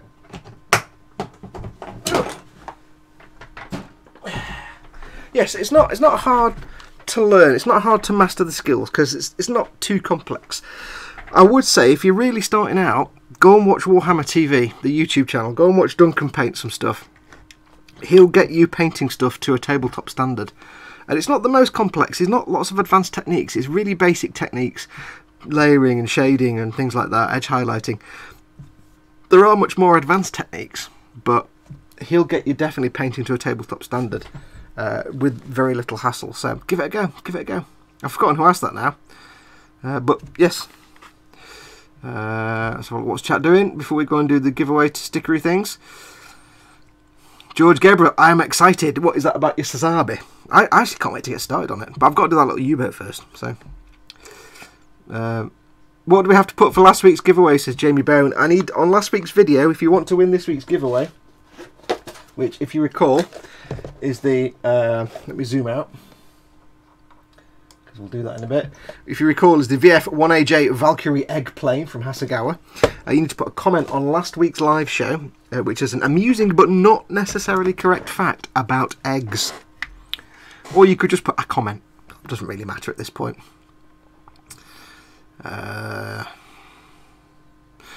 George Gabriel says it should be tells Jamie Bone to put a fact about Jamie Bone on the comments. That'll do. Carl is in apparently. Zadster is in.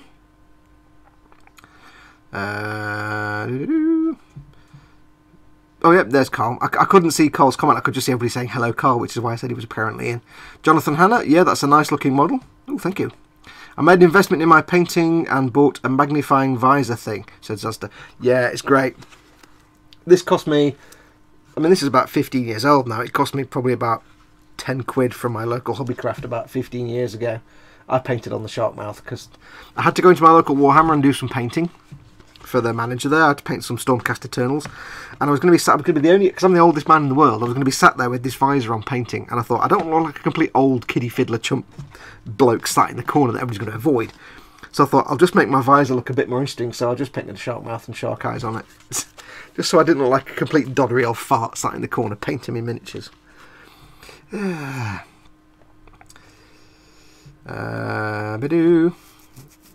only here for the stickers, says Carl. Yeah, I know. You only turn up just before I do the stickers. It's almost like you know. Right, should we do some stickers then? Let me get my visor off. I don't need that on now. Now what I need to do is find out where I put them.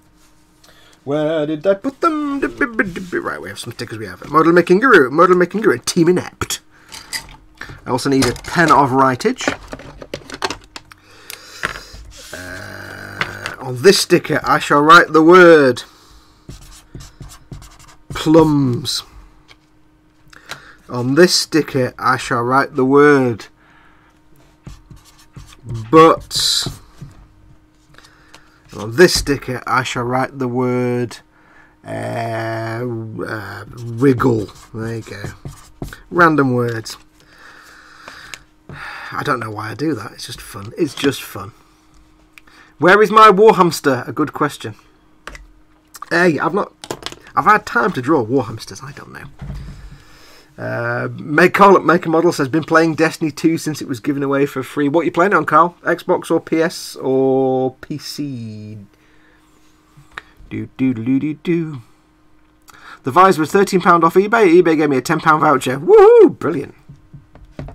Refresh your chat, says Scale Model Muse. I've been here for a while. I know, but I'm kind of behind on chat. I got carried away doing decal or something. But I will refresh it right now, though, just in case. I actually got chat to work today. Eating my tea whilst watching the stream. What a good Sunday, says Jimmy Bone. Well, cool. I'm glad it's glad you enjoy it. Still looking for a small enough plastic hamster to use to make it, Chris, says Paul Di Tommaso. I did look up if anybody, because there's companies that do like aftermarket resin heads for Space Marines and stuff that are slightly off license, so you can get away with it. I did look to see if anybody did like mice or hamsters in that. Nobody does. Butcher That Model says, back soon, dinner. You're going to miss out on the... I don't know. Fox, have you tried the free Gundam game on PS4? Says Death0079. Nope, because I don't have a PS4. I'm an Xbox One X man.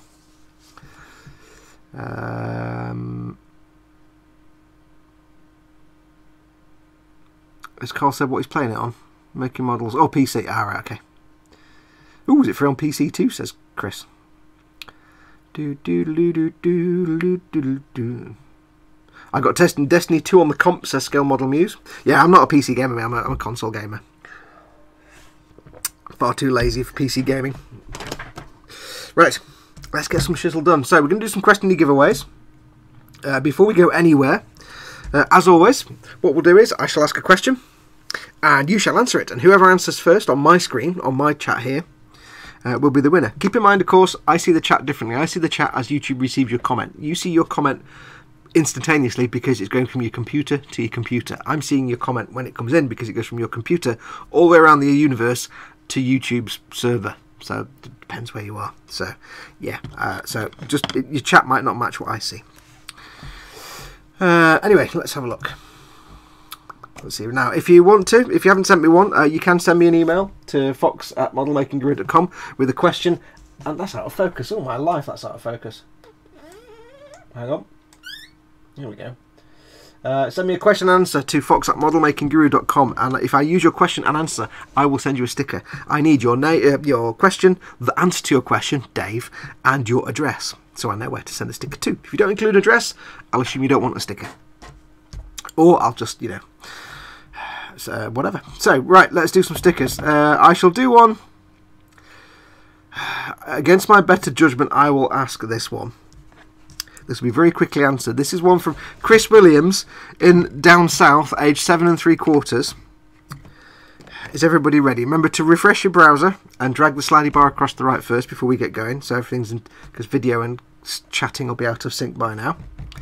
I'll give you a second to do that. I'll have a swig of me coffee. Swig of me coffee. Oh.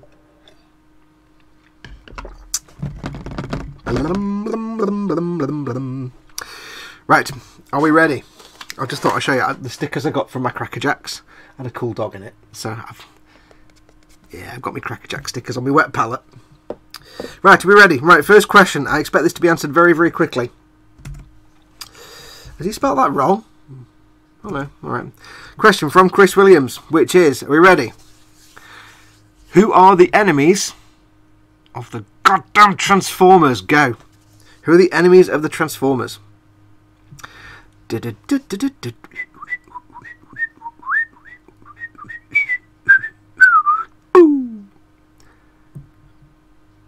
Waiting. Gunpla. Jamie Bone says Gunpla.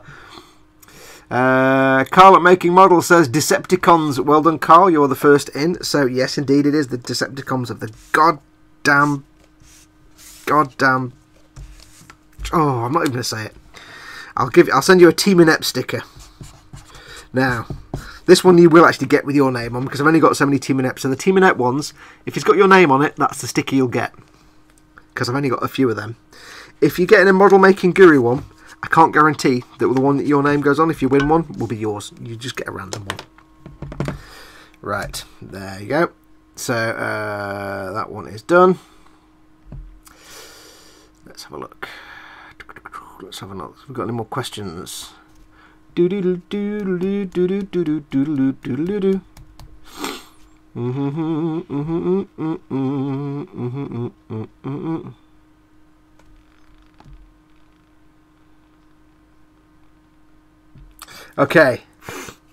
this is one going to take a little bit of research.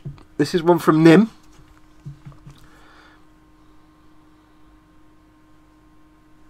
I'm going to ask not the second one you sent, because that might be a bit of a fiddle to coordinate the answer on the chat, but I might keep that question for something else. Here is a question. You might have to do some research on this one. Okay, and it's a bit of history. I'll give you a bit of history in this. Right, here's the question, and you can. I'll just look for the basic of how you answer it. Ready? Who is Admiral Yi Sun Sin? Go. Who is Admiral Yi Sun Sin? Go.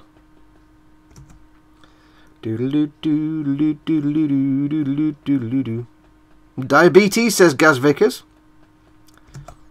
Who is Admiral Yi Sun Sin? You can't just say the Admiral Yi Sun Sin, Paul. That's not how it works. I'm not looking for an exact word-for-word thing of the enormous paragraph that that was sent to me by Nim. However, Aviad gets in there.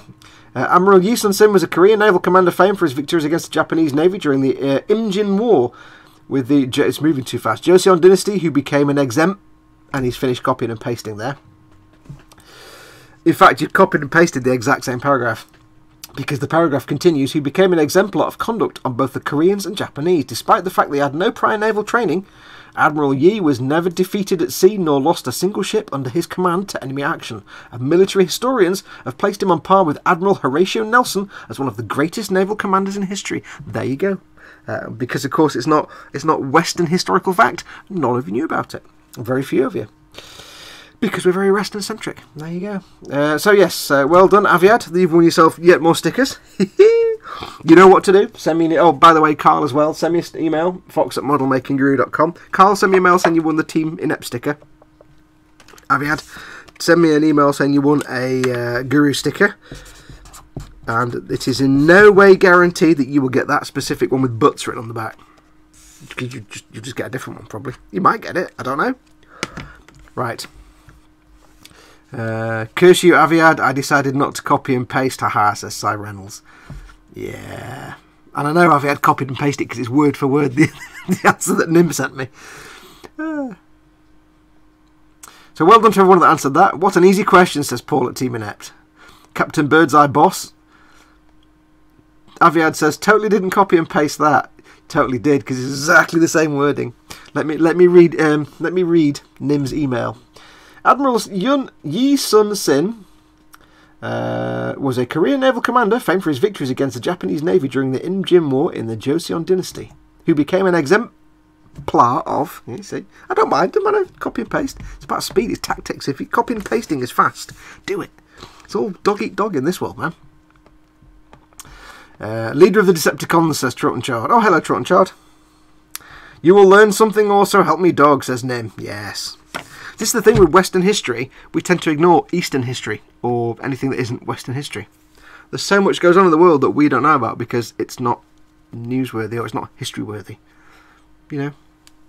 It's a naval commander along the same lines as Horatio Nelson, yet we don't know anything about him because it's not relevant to our interests, apparently. Right, let's do another one. What's next? So thank you for that one, Nim. I shall keep the other question for something where we need a more complex answering, like an answer in a chat, something like that. In fact, I might keep it for the next giveaway. That might work.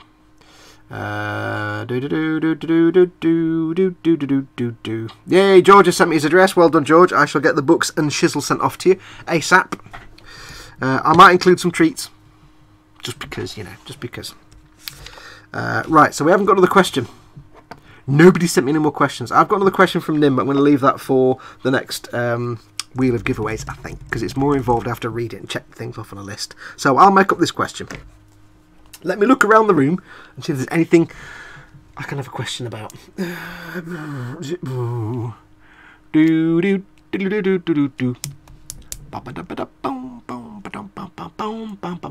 think of anything. Right, I'm going to write the number on the hand. You know how it works. It's number on the hand time.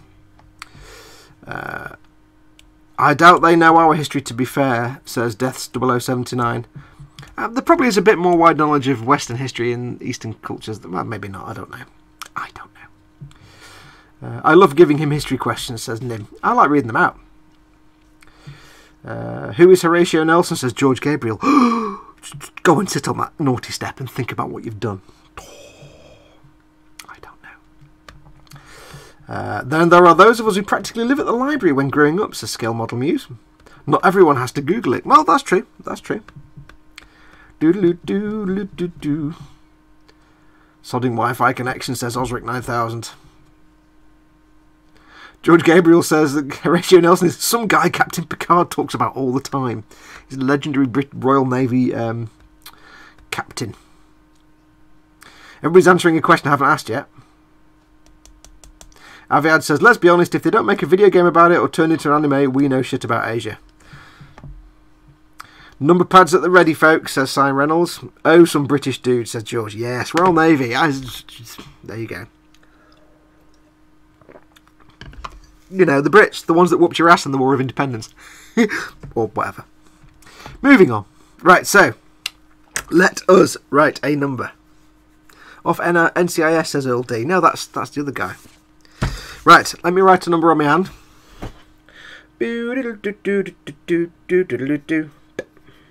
Are we ready? You know how this works. I've written a number using the magic pen of number writing on my magic hand of having a number on it. All you need to do is guess the number. And the number is between 37 and 47. Go. Between 37 and Spiddy Curate. Straight in there, 42. I just finished speaking the question. Blimey, right, look at that. 42 from Spiddy Q8. I ignored the ones that were done before I started asking the question. So, Spid, well done. You've won. Oh, George Gabriel says, I know Captain Cook. We'll let you off. So many of you... you all knew I was going to put 42.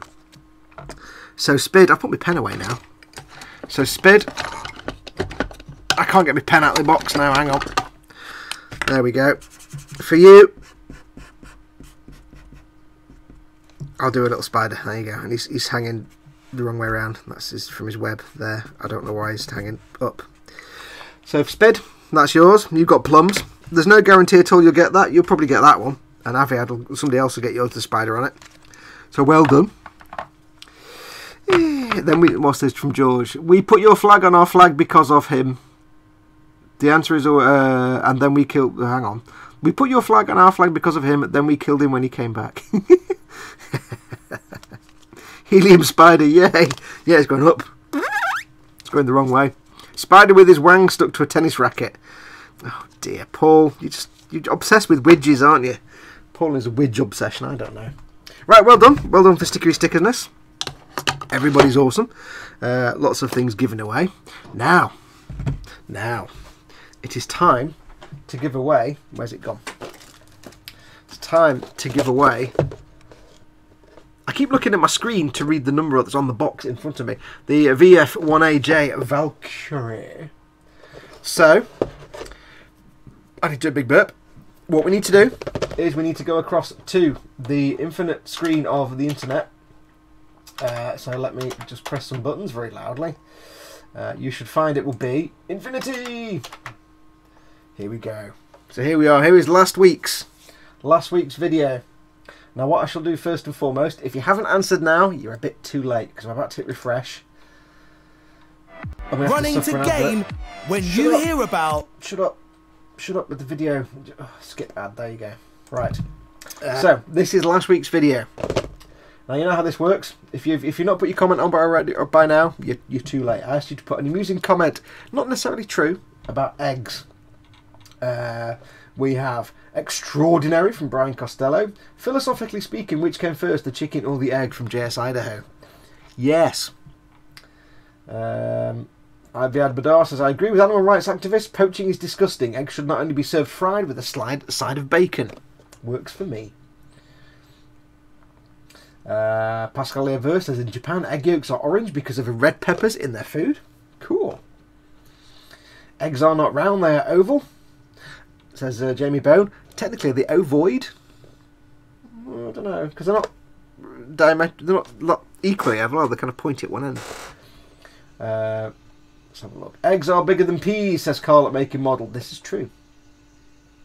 Stefan Lass says, here in Sweden, each person eats 207 eggs per year. We don't have to, but we do, and we like it. Toasted Walnut says, giraffe eggs bounce when laid, softening the landing for the baby. Top scientists think this is the origin of the game we know as basketball. Rival tribes would compete to take possession of the egg and place it in a specially woven basket. Abraham Lincoln in 2048. There's the kind of facts I like. Totally nonsense, but absolutely true. In France, an egg is an œuf. One last one. Let's have a look. Japan has a weird and tasty passion for raw eggs, says Kurojishi. Japan has a weird and passion for pretty much everything you can imagine. Anyway, it's time to pull a winner. And look, because I had the advert, down here you've got all the game adverts for all the Fallouts. Yeah, I don't know. Anyway, yes, so let's get this pulled. So I have my random YouTube comment pulling website. I don't know why she has this on her website. She's some beauty woman type product person, but it's just a way for her to get traffic. Very clever. Her website has nothing to do with this, but this just gives her traffic to her website. Very clever. Anyway, I need to put in the URL from the YouTube video. Let's copy that. Go to the random comment picker that copies the get my words out. The random comment picker that picks comments randomly from random YouTube. I can't speak. I'm just going to press the button. I'm speaking. I've forgotten how to brain. There we go. Let's get this thing loaded. Okay. Right, so we have 22 comments. Not a lot of you entered this, actually. Not a massive amount. A little bit disappointing. You could have had millions of you entering this. There's quite a lot. Depends what I'm putting forward. But then again, it's a silly little thing. So there you go. Right. I bet you if it was a master grade Gunpla of some sort, there'd be hundreds of you. Right, are we ready? Let's pick a winner. The winner of the VF-1AJ Valkyrie Eggplane from Hasakawa is... Aviad Madar. Name that regularly appears on our prize lists. I agree with animal rights. Well, I've already read that. Aviad, you've won more stuff. I don't know. Always with the winning. You and George. You just guys are sweeping up these prizes. You and George, aren't you? Right. So Aviad Madar, well done. You have won the... Where's my camera thing gone now? There we go. You have won the VF-1AJ Valkyrie. So you know what to do. We've been here before. You know what to do. Just send me an email to fox@modelmakingguru with your name and address. For anybody that want a sticker, send me that. If you have mailed me before with your name and address, I need you to do it again anyway because I do not keep your personal details. As soon as I send you whatever you've won, be it a sticker or a prize or something like that, as soon as I send it to you, I delete your email because I don't need to keep your personal information. Just so you know, just to keep things secure. So Aviad, send me an email. You know what to do. Name and address. Tell me you've won the Valkyrie. Well done, well done. You and George hoovering up my prize stash. I don't know. All my parcels currently go to America and Israel. It's great. Right. So yes, well done. Where are we up to now? Let's see what the chat's doing. Aviad never wins anything, says Spid. Deaths 0079 says Alpha S. Aviad Madar. Cyril says Aviad Madar rigged. I call hacks, says Nim. Aviad commented 22 times, says Jinan Nuevo. Just more proof poached eggs are rubbish, says Aviad. Post is just bankrupted Fox, says Zadster.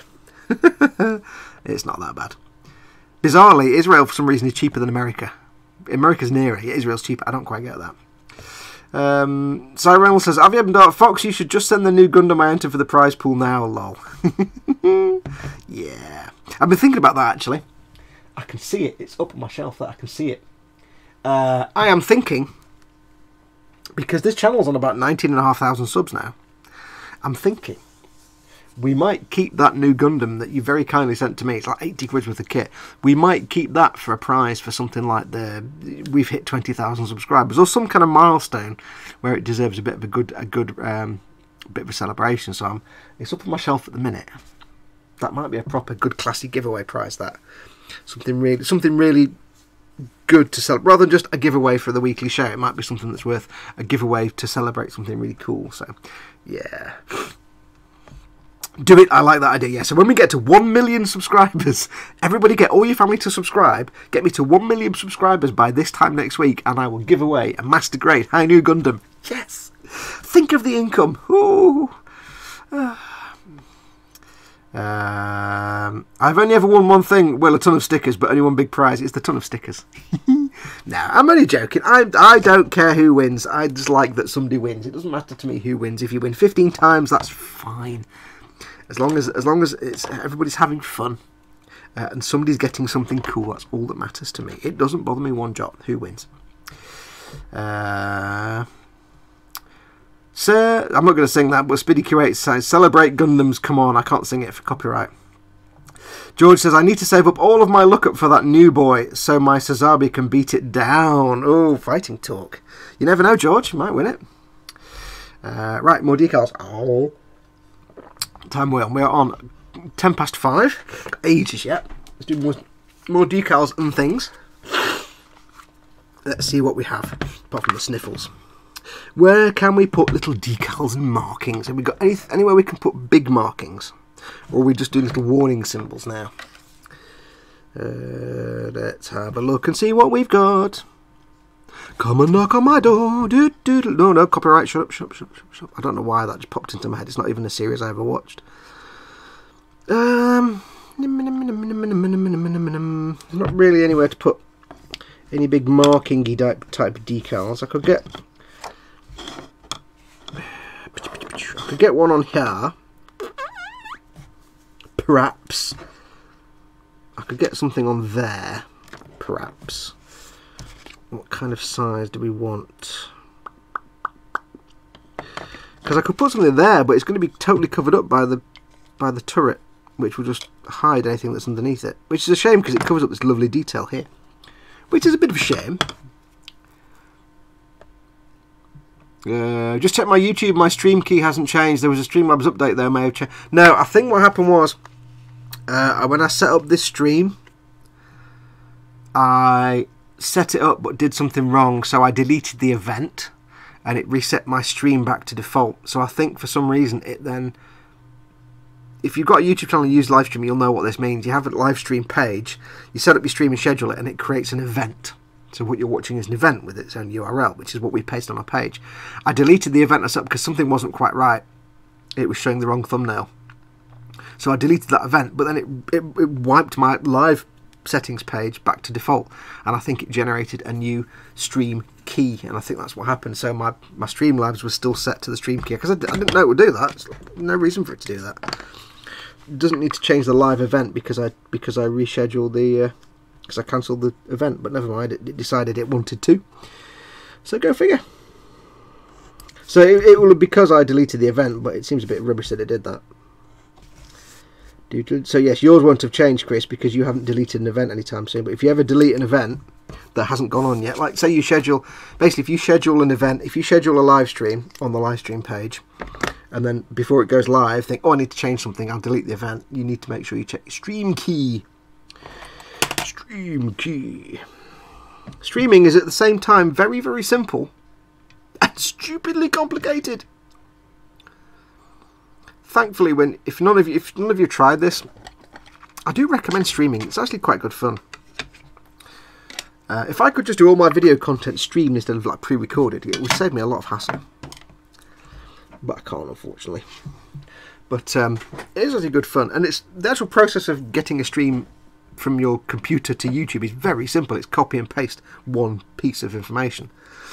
It's just everything else is complicated, like how to set up the camera and the stream and the ratio and the bitrate. And, those purple water slides fill me with dread, says Death 0079.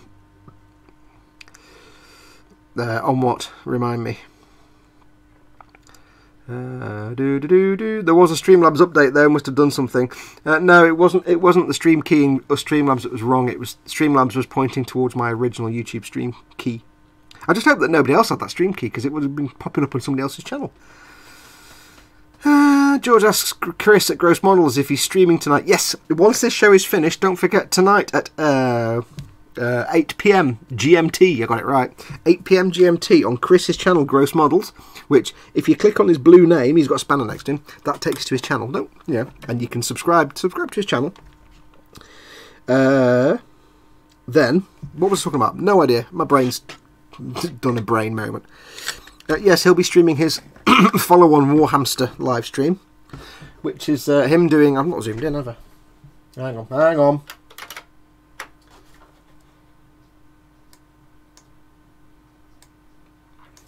Which is Chris doing his Warhammer stuff.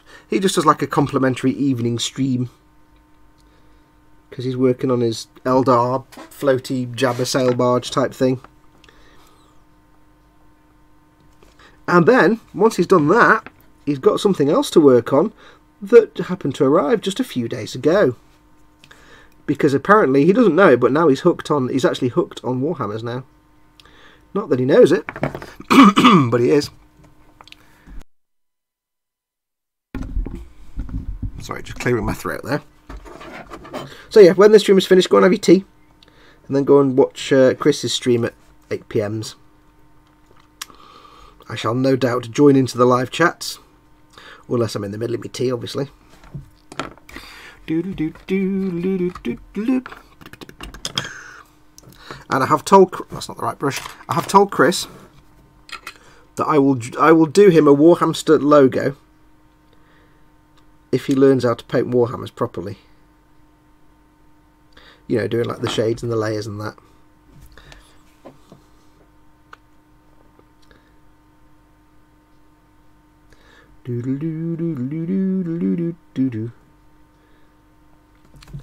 So upon completion of some goodly painting from Chris, some goodly brush painting, because he's starting out with the brush.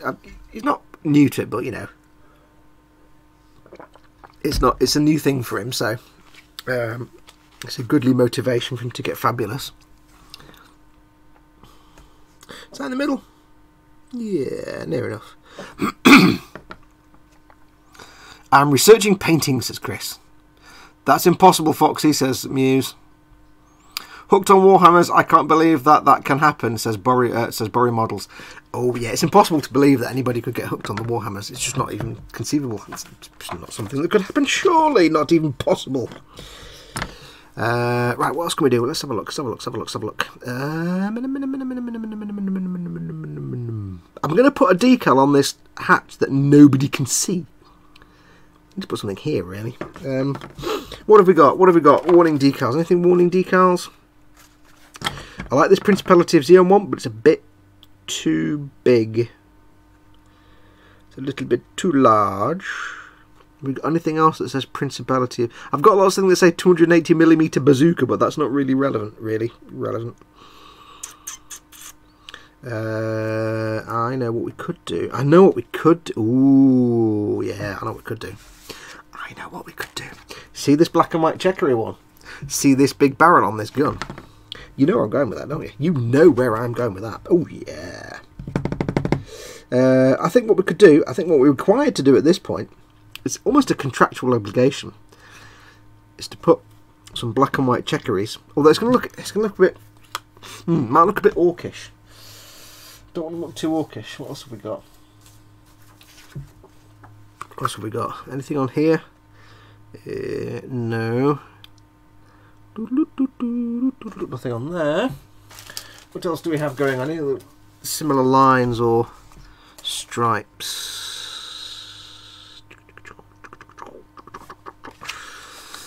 They're a little bit garish. They're a little bit orcish though. I don't want to go too orcish, because that would be a bit weird, that would. I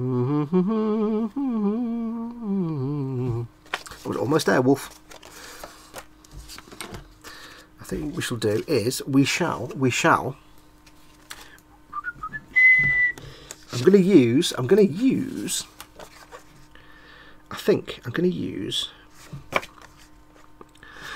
one of these, but like on the top, so it's not, doesn't go round it.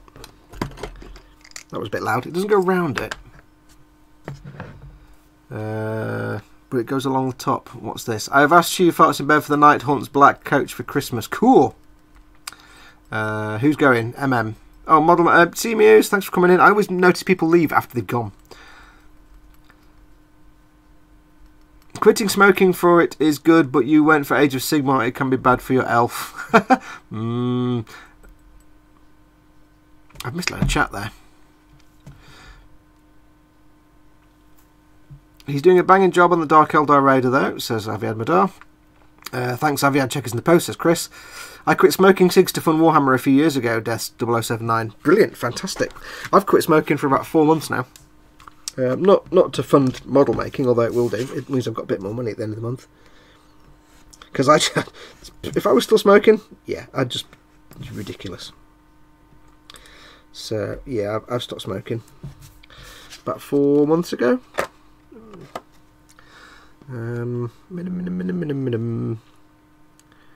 Lots of little warning-y shapes on here. I like those. So we've got this little sort of... You can't really see it, can you? You can't see that at all. It's I can't really zoom in any more than that, but it's like a little square U shape. I'm going to put that on top of the gun here, I think. What's chat doing? George Gabriel, I've asked my family for 1/72nd scale Star Wars kits for Christmas. You should have asked them all just to club together and get one really big one, that being the perfect grade Falcon. Just tactics, you see, dude, tactics. Hey, why do you all club together? Instead of get me lots of little kits, why don't you buy me all one big one? There you go. There you go. Oh, and I will buy myself the perfect grade Millennium Falcon. Oh, but there you go then. Yes, I shall be doing that. That'll be my next E-Models build, will be the perfect grade Millennium Falcon from Bandai. Death 007. Now I smoke pot and paint Gumpler. You've not given up smoking then, have you? Really? You're still smoking? But hey, nothing wrong with that though. Quitting smoking for it sounds good, but you went for it. Oh, you've done that one. Chat just jumped again. Go for the yellow and black checks. Isn't it a bit orky though? I might do both actually. We'll have a think. Time for food to tar for now, says Carl. So he comes in, gets his stuff and goes. He just comes in for the stickers. Every time. It's perfectly timed every time. Fox, have you ever tried some freehand on your kit to put some of your drawing skills to good use? I did that flag freehand. I know it's just stripes. I did on my Zaku, I wrote Zeon on the thing on the front and it looked terrible. I'm not against freehand. I did some bits on a pauldron for a Space Wolf. I've done some freehand bits, but I need a lot of practice because I'm not that good. Lynn Dipple's in. Hey Lynn, welcome, welcome, welcome. I've been smoke free for over 2 years now, says Paul D. Tomaso. Yeah, it's been about 4 or 5 months for me. I get my moments where if I'm watching something like a film or something where everybody's smoking, like I was watching Bosch at one point, and then I finished watching Bosch and I was watching something else, and it was everybody was smoking all the time. I was like, oh, I need to, because it looks so good. And then at one point I was watching some World War I documentaries, and of course everybody's smoking. It's like, it still looks really good. So I get the odd twinge, but I've been good. I've only crumbled once, and that was like literally, I bought myself a pack, smoked like 4, and threw the rest of the pack away because they were foul. Because it had been about a month and a half since I had a cigarette, so I was like, oh, they're horrible, I'm just going to throw them away. So I was very good. It was very, very good. So yeah, it's been about 4 months now. It's going absolutely fine, it is. Because the thing is, at the end of the day, you know, like I've said before, this channel and me, I'm supported by my patrons. The money you raise through super chats and through the tip jar, that goes towards the giveaways for the stream boss. I take a little tiny bit of that, little tiny bit, like whatever, not much at all. The majority of that goes towards the prize fund for stream boss. My income is my Patreon and the little bit of money I make off YouTube, and the little tiny bit of money I make off the Amazon links in my video descriptions. So I don't really want to sit here earning money from you guys and then lighting it and smoking it. That's not really very fair to the guys who are helping me. You know, my income is Patreon, and it's the little bit I make off Google and Amazon, and that keeps me paying my bills, and that keeps me in tools and equipment. It's not the most money in the world. I couldn't afford to live by myself and pay all my bills and have a house and a flat and everything else, but it's enough for me to survive off right now. And if I was to sit here and say, yeah, but you know what, half of that I'm spending on cigarettes every month. No, it's not. That's not acceptable. That's not what you want to hear. So that's one of the reasons I decided to stop, because it's well out of order. You know, you're giving me money out of your pocket to keep this channel going and to give me an income. I'm smoking it. No, that's not acceptable. That was one of the reasons I stopped. But you know, the health reasons as well. But that was one of the reasons I stopped. Well, it was quite good actually. I think it was pretty minty, that. Ooh, yeah, it works really well. I like that.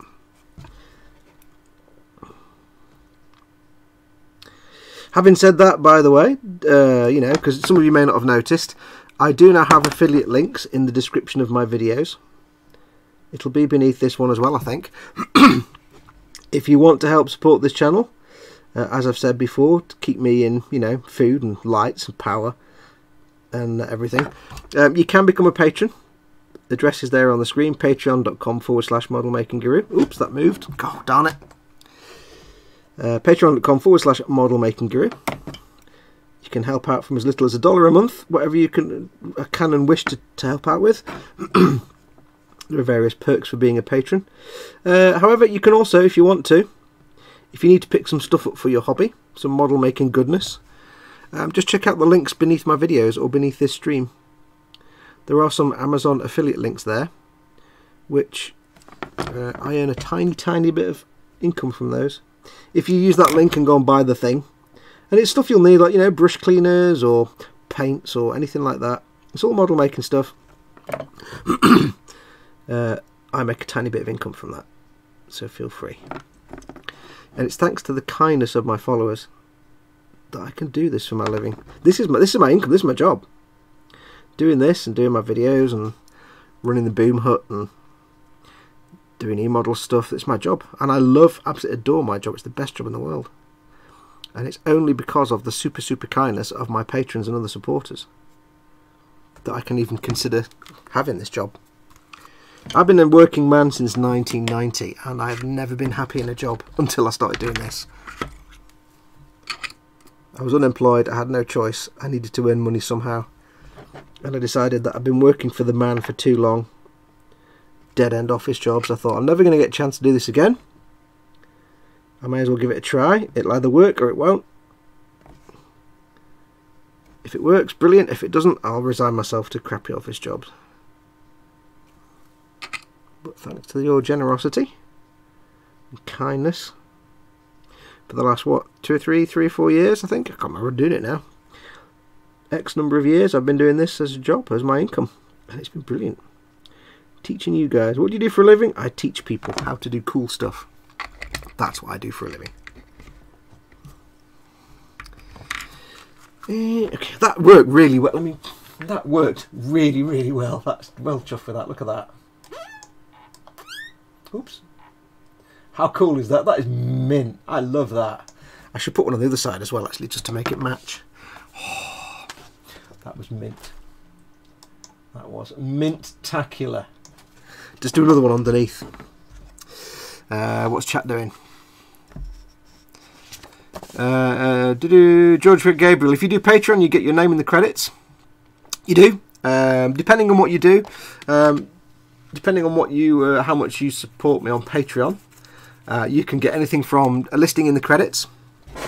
You can get access to exclusive content, although it's not all the time exclusive content, but I've got plans and things underway. But there is some Patreon exclusive content. The Master Grade Cesabi Verkar may well be a Patreon exclusive build, because it is a Patreon reward. Yeah, you can get access to exclusive stuff. You get videos. You get all videos a week early. And an extra tier up, you also get e-models videos a week early. And at the very top tier, what Jordan and George know is that if you're one of my top tier patrons, you get a master grade gunpla, or, you know, a Warhammer kit, let's say, of your choice, built and painted up, which is what I'm doing with the Strike Rouge. And what I'm doing with George's Cesabi. I can't say Cesabi without stammering it. It's great fun. Sorry I'm very late. I've been painting a bedroom ceiling, says the Orc Boys. Cool. What colour? Is it painted red? Red for maximum Dakar.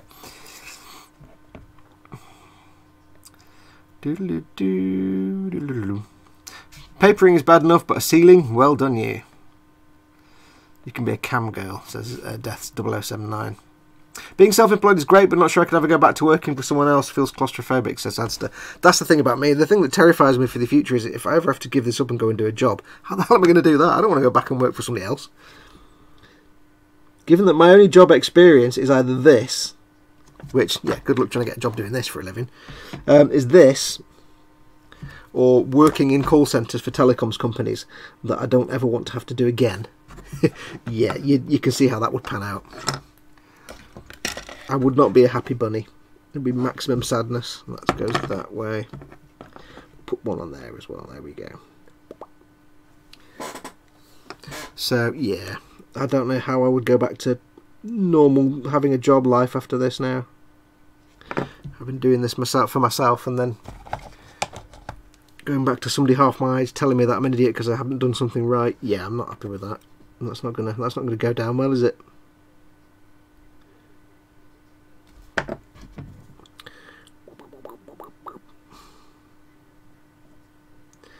Oh, fudge-tacular. I knew it would move. You swine.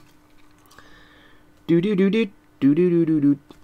Be-do-be-do-be-do. Get back on there, you swine. There. Now I need you to stay there and not wiggle. I need some anti-wiggle controls on these decals, please. There we go. This is much better. Don't wiggle.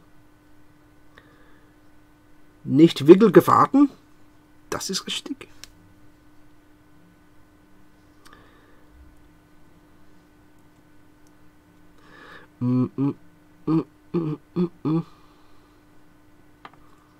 Oh, it wiggled. Oh, you little... Oh. It wiggled at one end. It was a one-ended wiggle. Schweinhund. Das ist nicht richtig. Can I wiggle it back? Yeah, there we go. There we go. There's lovely. There's lovely. See, that's much better. There is beautiful. There you go. It's a work of beauty. Because it's on a curved surface, I'll give it a bit of the micro set. I always have to look at the bottle. 10 years I've been using this stuff. I still can't tell you which is which.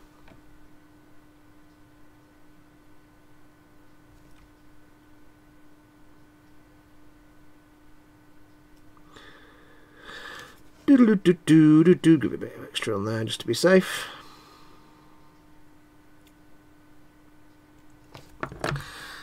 What is chat doing? You could get a job painting shark mouths. It's a spit. Yeah. Got to go finish cooking the roast bile, says Trot and Chard. Thanks for coming in, dude. Dave says, and please send Foxx mystery packages from all over the world with all the noms from where you live, as Foxx likes nothing better than putting noms in his face. Especially tins of stinky fish, Chris. Don't send me surstrumming Swedish pickled fish. Don't send me that. I'm not going to even... How would you even... I wouldn't even know how to dispose of a can of surstrumming, if I'm pronouncing that right. You know, the pickled herring. I don't even know how you get rid of a can of that. You wouldn't want to open it. I don't want to open it because it'd explode. And I can't put it in the bin. I'd have to take it to the tip in a protective anti-blaster box or something. I don't know how it would work. Let's have a look. Red Rule, says Dad. Maybe Warhammer TV will hire you as a schlub for grunt work, lol, says Nim. Yeah, I'd have to move to Nottingham now. I can't move to Nottingham. I'll say the downside, I can't move. Is that straight? Is that straight now, or is that not? Is that wiggled again? Straight enough. No, it's not. Oh! Do you know, I do get quite anal about decals. They have to be straight, true. They can't be all wiggly everywhere. It's not acceptable. Das ist nicht richtig. There we go. There we go. Right, are you going to stay in place now?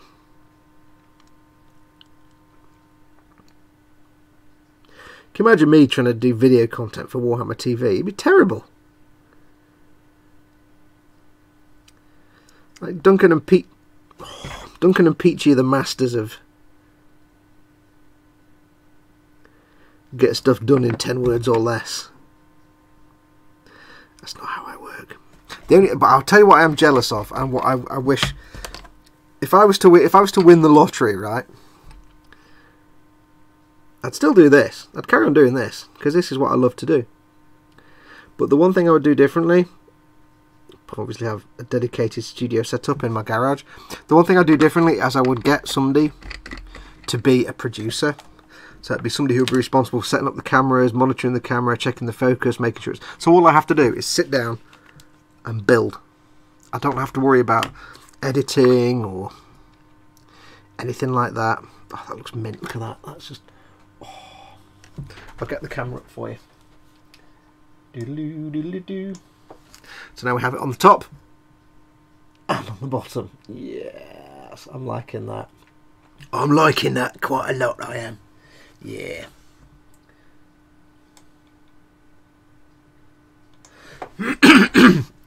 Excuse me. If I won millions, I'd be like, get to one of my mates and say, right, you can be my camera dude now, my editor, and that's your job. You don't have to go to work in a company anymore. Come and work for me. All you do, sit around, make models all day, and you can do the filming, and I'll do all the rest of it. And they'd be like, yeah, brilliant. What type of plastic plate do you use to make them, or are they 3D printed? Wait, what are we talking about? Oh, he's talking about their dad devices.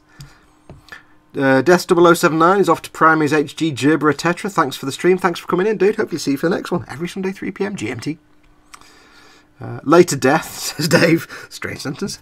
Do keep an eye on the channel, by the way, Death, because I might do some more live streams on the Strike Rouge, but there will be more. There is more Gundam content coming up. Don't panic. Don't panic.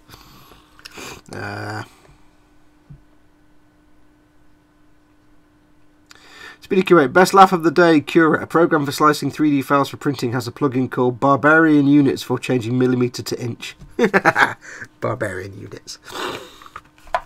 They should change the word barbarian to be correct. I've got lots of little markings here. What marking should we use? I think we should use some of these. Let's find out.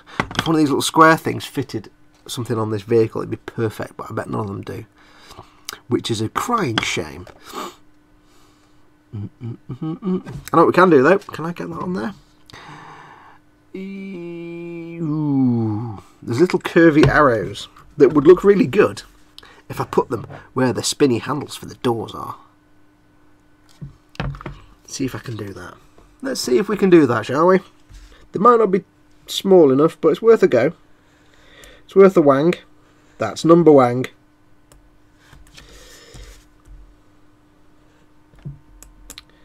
$17, $23, $47, 17.5. That's number wang. Can you explain the rules of number wang? Yes, I can. Thank you.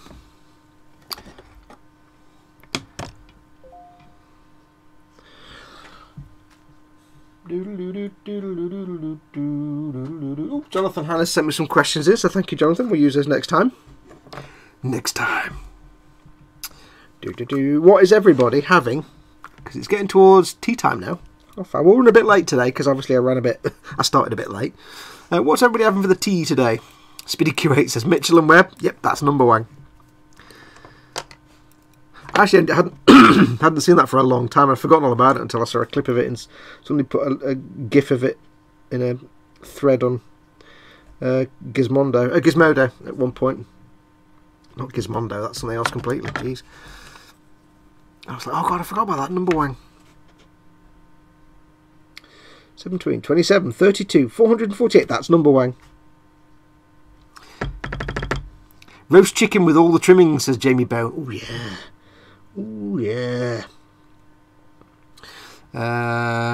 George Gabriel is what exactly tea time? Snacks, cucumber sandwich. No, tea time as in dinner, as in evening meal. See, I'm up north. I'm a northern lad, so for me, dinner can be dinner or it can be tea. What's for me tea? What am I having for tea? It doesn't mean tea, cup of tea. To a northerner, tea can be dinner. It's confusing, I know, but you just have to understand it. You have to accept it. So tea time, to some southern ponds down south like Chris, tea time could be technically luncheon time for a cup of tea, or maybe 2 in the afternoon.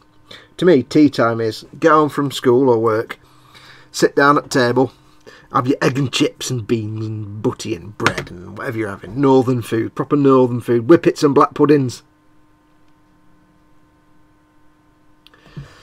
Kebab and chip, whatever northern children eat.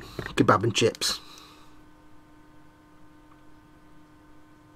What's for tea, ma'am? Whippet and chips. Fantastic. Gradely. Yeah, I'm an idiot. What can I say? You know I'm an idiot. Now, I'm loving these little curvy arrows because I'm doing off camera because I'm a spesh. These little curvy arrows that are not meant for anything like this at all yet. They are perfect for having on the silly submarine doors on the Taurox. Look at that. Alright, little curvy arrow that says turn it this way. Although I have to say, if I was in the mood to get into this vehicle in a hurry in the middle of a deadly battlefield, I'm not sure I want to be farting around with a spinny submarine door like this. I think I want a much faster method of access than a little spinny submarine door like this, I think. Pull that down a bit.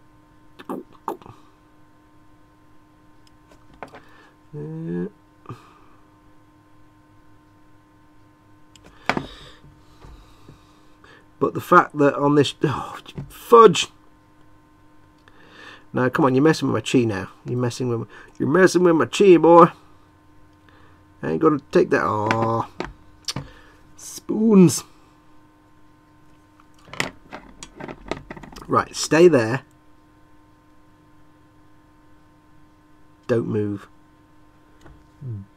Yeah, good enough.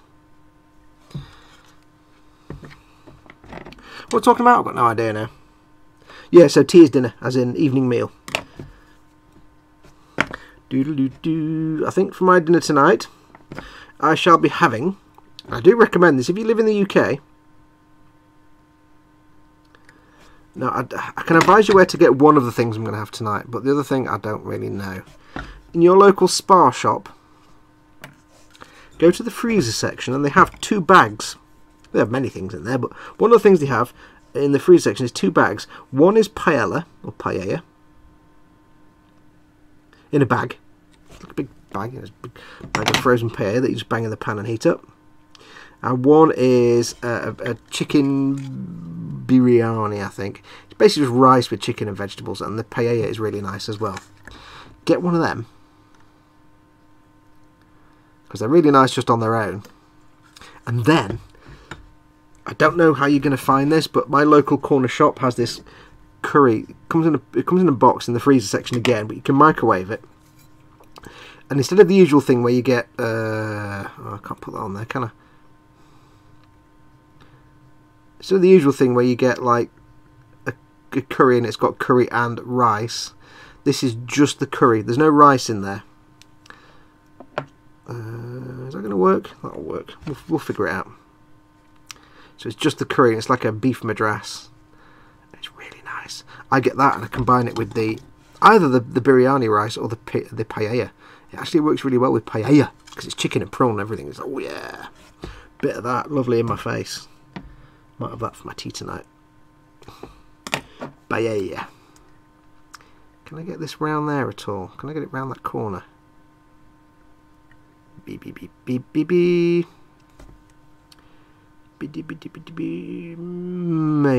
Maybe.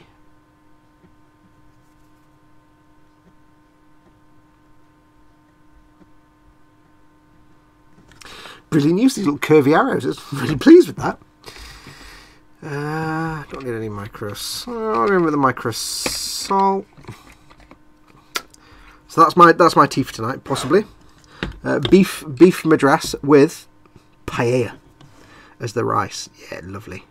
Bit of prawn, bit of beef, bit of chicken, all the flavours, and it's all brilliant because I can get the curry takes 7 minutes in the microwave. The paella takes about 8 minutes in the frying pan just to defrost it and cook it, and then get a couple of slices of bread to make curry sandwiches. Yeah, life's good, man. You don't need spanky food to eat well, you just need good food to eat happy. Oh, it moved. Oh, you little... Oh. Get back where I put you. Can't be having this moving nonsense. There we go. There. Stay there now. Don't move. I'll have a look at the chat in a minute and see what you guys are having for your dinners. Those of you who hadn't already answered. I shall go over these decals again with another coat of the Microsol. When you're doing your decals on Microsol or Microset, I usually find that, 5 or 10 minutes between each application is fine, but you can leave it longer. But usually, for most decals, 3 or 4 coats is fine. You can do more and more.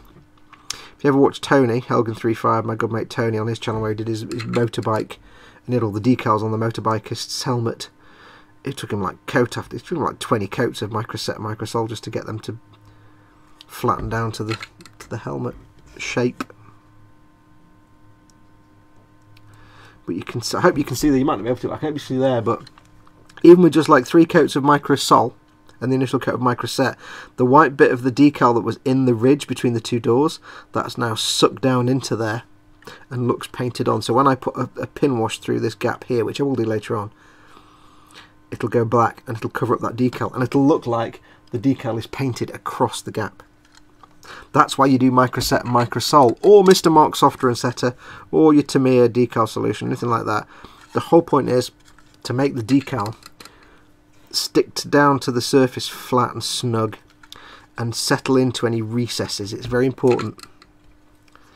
Settle into any recesses so it looks like it follows the contours of the surface.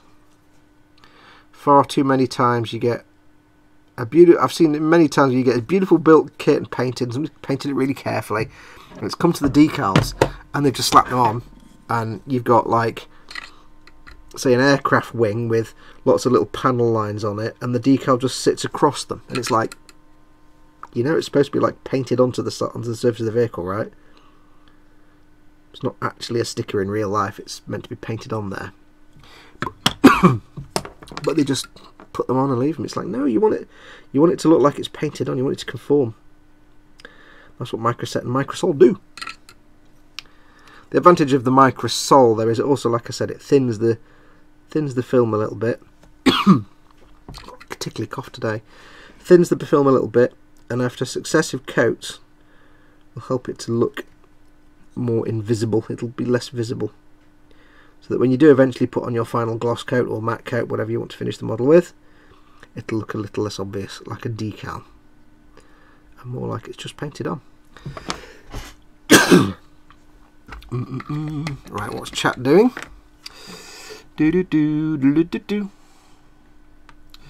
Let's have a look.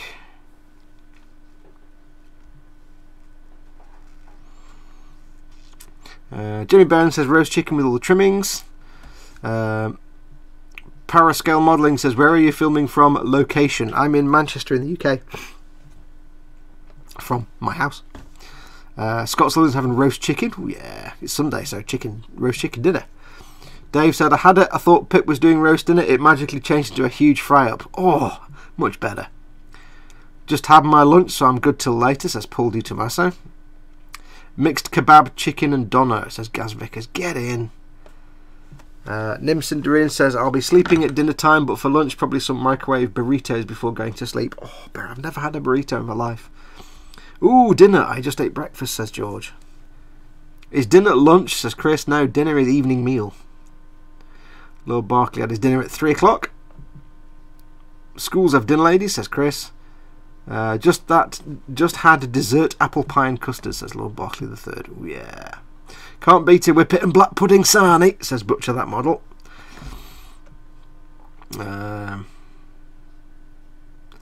Speedy Curate says, they're weird here. They have breakfast, lunch, dinner and supper. I've tried explaining that they're wrong. It's breakfast, dinner, tea and supper. But they look at me blankly with glazed expressions. You need to move to a different care home, dude. I know you're old, but you're not that old.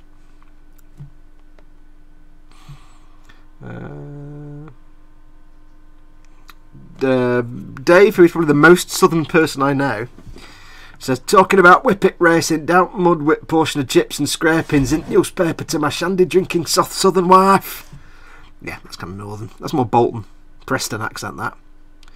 Earl D asks if anyone has built the Eldar Knight. Is that the big massive one from Forge World? I haven't, but I know it.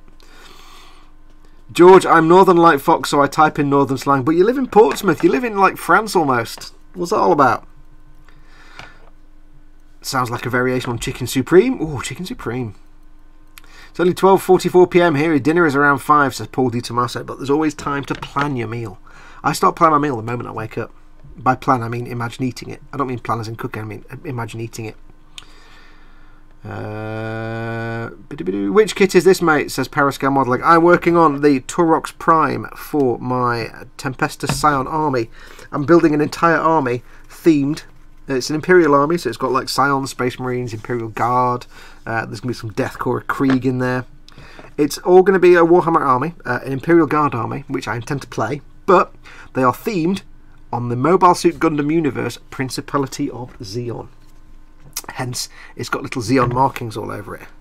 Not Chaos markings, little Zeon markings. And there's a whole fluff story behind why there's a Principality of Zeon army in the Warhammer universe. It's in my head, it works. It's very long and complicated. It involves rips in the warp and all nonsense. It's maximum fluff, trust me. Dave says he just remembered he's got about 50 Stormcast Eternals decals to do later. Must stop putting it off. Yes. Zadster says you should have got a Yorkshire pudding wrap from Morrison's. Yeah, they do a Yorkshire pudding wrap. I can't remember what's in it now, but it's wrapped in a Yorkshire pudding, and I need some of that in my life. I need that in my life.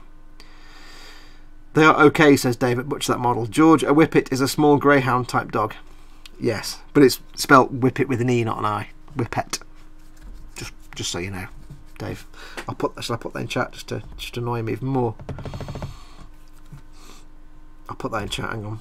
Is my keyboard working yet? My keyboard woken up. Come on, keyboard, wake up. Whippet. There you go. Spindly little dog, racing dog. Whippets. Up north, it's called a Whippet. Right, should we do any more decals? What time are we on? We are on 5:49. We'll go for another half hour. Give it an extra 15 minutes because the first 15 minutes got screwed up. Oh. Although I'm having thoughts about paella now and curry and my beef madras paella, which just sounds weird, but also correct in every way.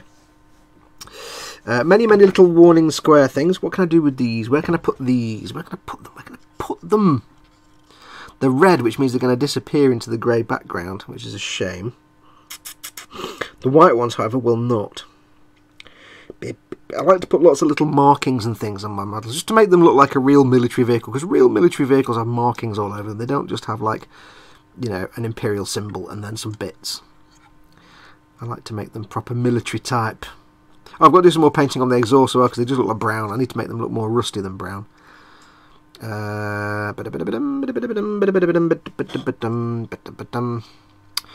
us put let's just get jiggy with it. Let's just do some shizzle.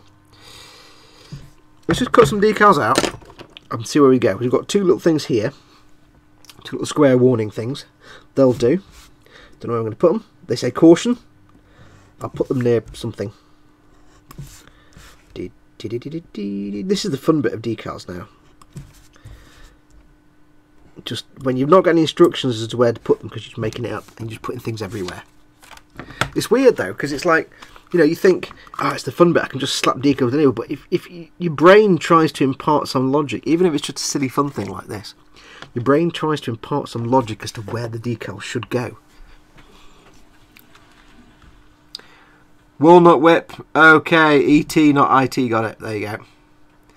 Whip pet, that's horrible, says Paul Tommaso.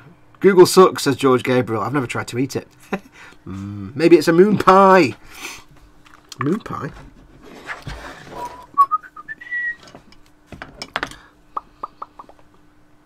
Yeah, so like you look at real military vehicle, it's not just like got one or two, it's got little markings all over it. So it's the only thing I think Warhammer, you get lots of heraldry symbols, but you don't get any, like, you don't get many. You get a few bits and bobs, but you don't get many, like, caution markings and warning markers. I've never yet seen a no-step decal on a Warhammer kit, which is a shame. It's all military stuff. I should put some decals aside, shouldn't I, as well? Because of the reasons. Yeah, it needs decals. I've got to paint the interior of the dashboard and stuff yet, all the screens and things yet. What the hell is a Whippet, damn it? It's a... You've spelt it wrong. Put an E where the I is. W-H-I-P-P-E-T. It's a small racing dog. It's a very scrawny looking, underfed looking dog. Somebody Google Whippet for George so he can see what it is. By somebody I mean Dave. There we go. We've got movements. Right, so we've got some caution markings. I shall put one. I shall put one here on the back because of the reasons. We're on camera? We're on camera. Smile, you're on. I've dropped my decal. Oh, arse. There it is. How'd it go over there? What in the name of fudge was that? Running away across the desk. I expect you aren't eating a spindly dog. No, I can't even remember what the joke was now. It's because whippet is a very northern... The joke is, George, that whippet is a very northern thing to say. Like, if you want to be like cliche northern thing, like from in the UK, north and south. Southerners are all big ponces that drink like, you know, nonsense weak beer with bits of fruit in the top, and they're all big ponces. Whereas up north, we're all hard. You see, we all live down we all work down the mines, and we drink proper ale that is made of brown, and it's got twigs in it and stuff, and dead animals and things. Northern men are hard, and southern men are just big puffs. Basically, is the ongoing joke with the north and south divide. So northern things would be things like whippets and black puddings and flat caps, and that, you know, that sort of thing. A whippet is a very northern. Down south they just call it a greyhound. Up north, of course, we're correct. We call it a whippet, because of course we do. I shall put that. It's going to be hidden by the turret, but you know what? Screw it. I'm going to put it on there anyway.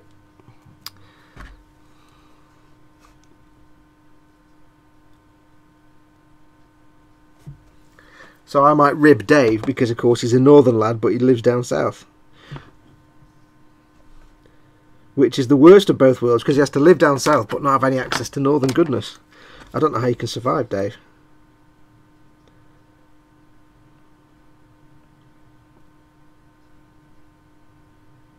It's like, you know, fish and chip shops. Chippies. Chippy food is far superior up north, because we get more filth in our chippy food than you do down south. South are health conscious and nonsense. Up north we don't care, we eat asbestos for breakfast. Okay, that's that one there. Let's see what else we've got. So where is the dividing line there, Fox, says Lynn Dipple. Watford Gap, says Zadster. Yeah, north and south, it's kind of anything south of... Well, Watford Gap was the classic thing, but nobody knows what Watford Gap is. Basically, anything south of Birmingham, really, is just south. A bit further south than that, maybe. There's no real hard and fast. Gross Model says, I'm a manly man, I tell you, but you said it in a southern accent, so it doesn't really work, does it, Chris? You just have to give up now. Gross says, humph, because he's a southerner. Gross Models, is he talking about you? He does seem to be yes. Watford Gap, off home from... Lord Barclay says, off home from in-laws, see has later. See you later, guy. Watford, says Gross, he. I'm like a missionary trying to educate the southerners. It's a losing battle. It was a battle you were never destined to win. Let's just be honest.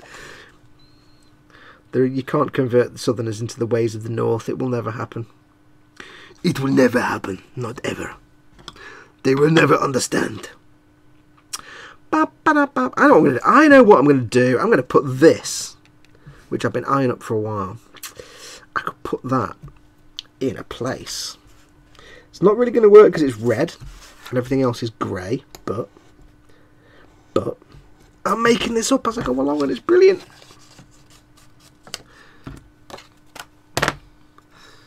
I can guarantee that whenever I play this army, my army will have a significantly higher percentage, well, at least 200% more markings than anybody else's army. But I'm more especially pleased that I found Zeon symbols exactly the right size to go on a Space Marines pauldron, which is brilliant. My wife is a Southern Fairy and never heard of Vimto, says Gaz Vickers. Oh. I bet she's never had black pudding or steak and kidney pudding. It's black pudding or steak and kidney pudding either, has she? It's like Southerners don't know what a pudding is. Honestly, it's, you know, it's not pudding. Pudding isn't something you have for dessert. Pudding's, I don't know. I feel your pain, Gaz, says Dave at Butcher That Model. I did the same thing.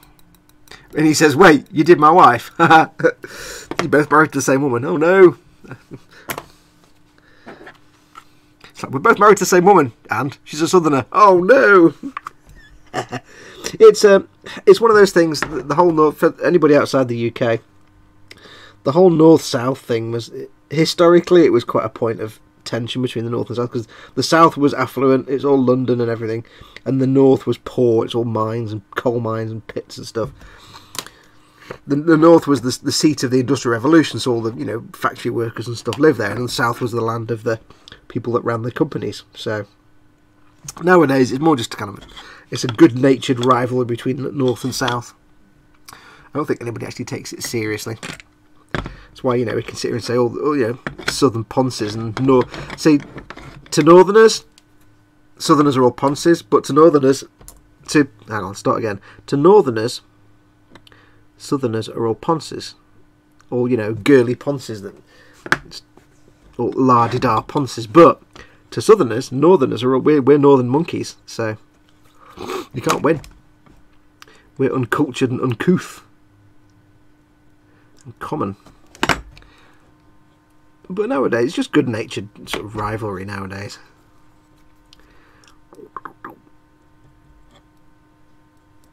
Because at the end of the day, the trick with us Brits is that we don't actually take ourselves that seriously, really. Not really.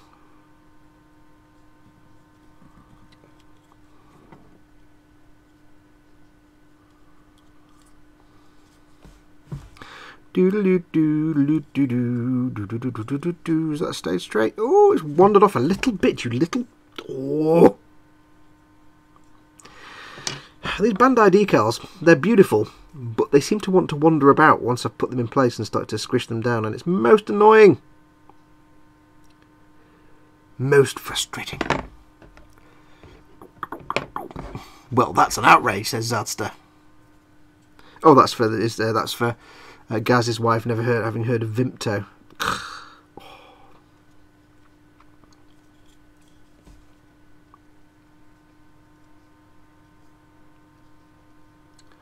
I bet she's never heard of Iron Brew either. See, as northerners, we're cultured. We're northerners, but we accept that there's a north for us, and I suppose the Scots are our northerners. But we understand Scots culture. We know about Iron Brew.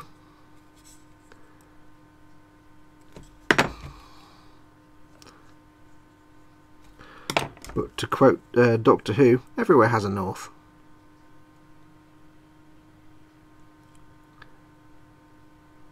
Every planet has a north.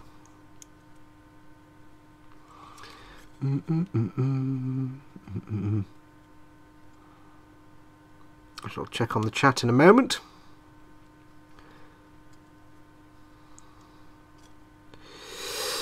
Right, that's that one done. I think we'll give a little bit of this. A little bit of the old magic here. Get that covered. Get on. Doing it off camera. Fantastic.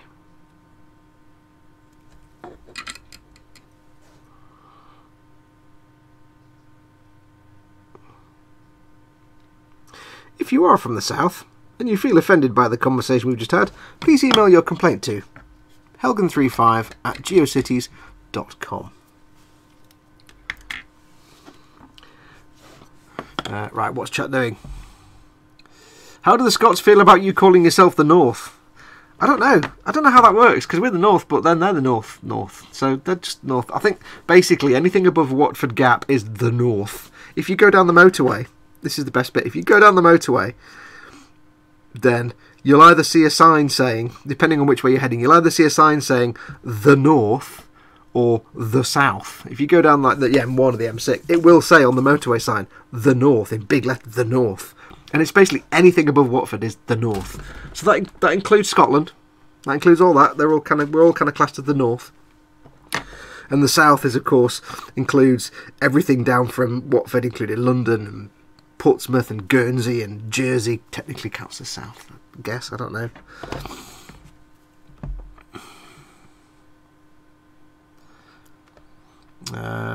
Let's have a look what else is happening in chat. Lynn Dipple is installing updates on a printer that won't connect to a computer. I hate that. It's the one thing that puts me around a printer. Pudding is a pie, says Gross Models. It is not a pie. We had this conversation today. It's a southerner. Your brain isn't equipped to handle the concept of a pudding. So just don't even try. Gaz Vickers says she hates both and calls me wrong for eating them. Clearly. Heck no, Gaz. One southern lass is too much. I'm from the southeast, and black pudding, and well, hang on, the Orc Boy says he's from the southeast, and he eats black pudding, steak and kidney pudding, and drinks Vimto. Good man, you're an honorary northerner. Chris has got to go. Catch you later. See you, Chris. He's probably got to go and do his tea before he does his show later on. I'm getting hungry and it's not even lunchtime yet, says Lynn. We'll talk about food more for you. Butcher That Model says we embrace the Iron Brew and Tizer. If you don't know what GeoCities is, says David King, go ask Jeeves. Does anybody still use that? Dave says, but the Scots are Southerners to Scott. Scott comes from Orkney, so basically we're all Southerners to Scott. George Gabriel. Fox, have you played Forza Horizon 4? Does it capture the essence of your home properly? I don't do racing games, but I have seen it. And it probably does. I think for the little bits I've seen, it looks like kind of... Well, it's difficult because, like, you know, in America, you can drive for 200 miles and you can go from A to B and you can be in the same state. And it can be the same climate, the same location, the same buildings and everything. Here, if you drive 20 miles, you can go from inner city urban to the depths of the countryside. And you've gone through 6 different accents and 2 different counties, and you've been through 2 different cities. So it's hard to say. I don't know what the setting. I've seen little clips of it where they're going through the countryside and stuff, and that looks pretty spot on, to be honest. Little pub with a you know a table outside and an umbrella and stuff. I've seen little bits, but I would guess, because the Forza developers are British anyway, I think, aren't they? So they probably make it look quite good. But I don't know if it covers urban areas as well. So if it's got lots of rain, then yeah. I mean, we've got some fantastic... If you've never been to Britain, when my sister-in-law... My brother lives in Memphis, and my sister-in-law is born and bred... well, not born and bred, but she lived in you know, she's lived in Tennessee. She's American. And when she came here for the first time... The thing that blew her mind was, like I just said, that you can travel for literally 10 miles and go through 6 different accents and 7 different types of environment, like urban, industrial, countryside, mountains, ocean, desert. It really is like you don't have to drive far to go through totally different environments. And that's the thing that blew her mind, is that, you know, you can get in the car, drive for 10 minutes and there'll be a completely different accent. It's amazing. Whereas, you know, 200 miles in the US could be just down the interstate across the Mojave Desert or across somewhere, and you're in the same state. So yeah, it varies. But yeah, I've seen the little screenshots that do seem to capture some of our countryside. But some of our countryside is fantastic. Beautiful countryside. Come to Britain. It's awesome. Every bit of it is awesome. But just avoid the south. The thing that frustrates mostly northerners, it frustrates the balls off. But a lot of other people as well, but especially northerners, is that when especially Americans, most other countries don't think this, but in America, it seems to you guys, the UK is London, and that's it. I know that's not all of you, but it does always seem that whenever anything is mentioned, it's always London focused, and it's like, oh, it drives us northerners nuts, because London is a really small city. It's a tiny little city way down in the south. It may be the capital, but it's like us saying that, you know, it's like us saying, doing everything about America, but making it all in Washington, DC. It's not. You know, you could live in Reno. You could live in, you know, God knows where you could live. Washington DC is nowhere near you, and it's nothing to do with you. Same with us, London. Everything's London. So Americans think that London is everything. It's like, no. If you come to the UK, don't even bother going to London. Forget all that crap. It's just touristy nonsense. Come and see the rest of the UK. Come up north. Come to the Lake District. Come to the Dales. Come to, you know, go really far down south to Portsmouth and Penzance and the real south coast. Go to the east coast and Anglia and all that kind of stuff. Go to Wales. Go to Scotland. Ignore London. London is just touristy crap. Go to the rest of the country. You'll see the proper UK. But you have to travel everywhere because it changes every 5... There was a noise then. What was that noise? There was a funny noise. We've had some subscriptions. I do apologise. We've had Wazza1812, Warhamster Fenrir, Warmaster, Warmaster Fenrir, and Moko Fumero have subscribed. Thank you very much, guys. Yeah, so if you do come to the UK, for the love of God, ignore London. London is touristy crap. Nobody cares. No, it's not England. It's not the rest of the country. Come and see the rest of the country. It's the stuff worth seeing. But plan on travelling around a lot. Don't just do Stratford upon Avon. for Shakespeare and something else. Do the whole, take a couple of weeks and travel around, get a hire car and travel around up and down, do, you know, the Lake District and other places, travel around a lot. You'll see that everything changes. Every 10 yards, you've got a different county with a different accent and a different tradition. It's fantastic. Just do it. Just do it. Let's have a look and see what chat's doing, because we'll call it quits in a little bit. So Scott is a Yeti then, says Gaz. No, he's a puffin. He's an Orcadian. But then David Butch, that model, says Scott is big enough to be confused as a Yeti. He's about 6'6". Gabriel George says, oh yeah, my friend lives in the same state as me and it's a 3-hour drive to visit him, 150 miles. Yeah, you've gone through like 7 counties. That's like literally, okay, this is like, for me to drive to E-Models, my sponsors, it's 30 miles, which sounds like nothing. It's an hour's drive, an hour and a bit drive down the motorway, and that's in Stoke, which is a completely different accent. To me, it's like 2 counties away. It's great. Trouble with Forza is you drive out of the Lake District and straight into Edinburgh, says Zadster. Yeah, it's not that realistic. Like, literally, if you're in the Lake District and you want to drive to Edinburgh, that's like a 4-hour drive. If I want to drive to Edinburgh now, it will be a 3-4 hour drive up the motorway. So it's not. Nimcinderin says, "Oh pish, I get that all the time. New York, we are more than that city." Yeah, it's like British people assuming that America is Washington DC and New York, and that's it. It's not. Obviously, I know that, and you know that. It's frustrating. Now, this is why we get frustrated outside of London, because we just like, London is just this shitty little city full of lying politicians and poncy idiots. Nobody cares about London. Nothing good happens there. George says, the UK to him is Birmingham, but only because my good friend is there.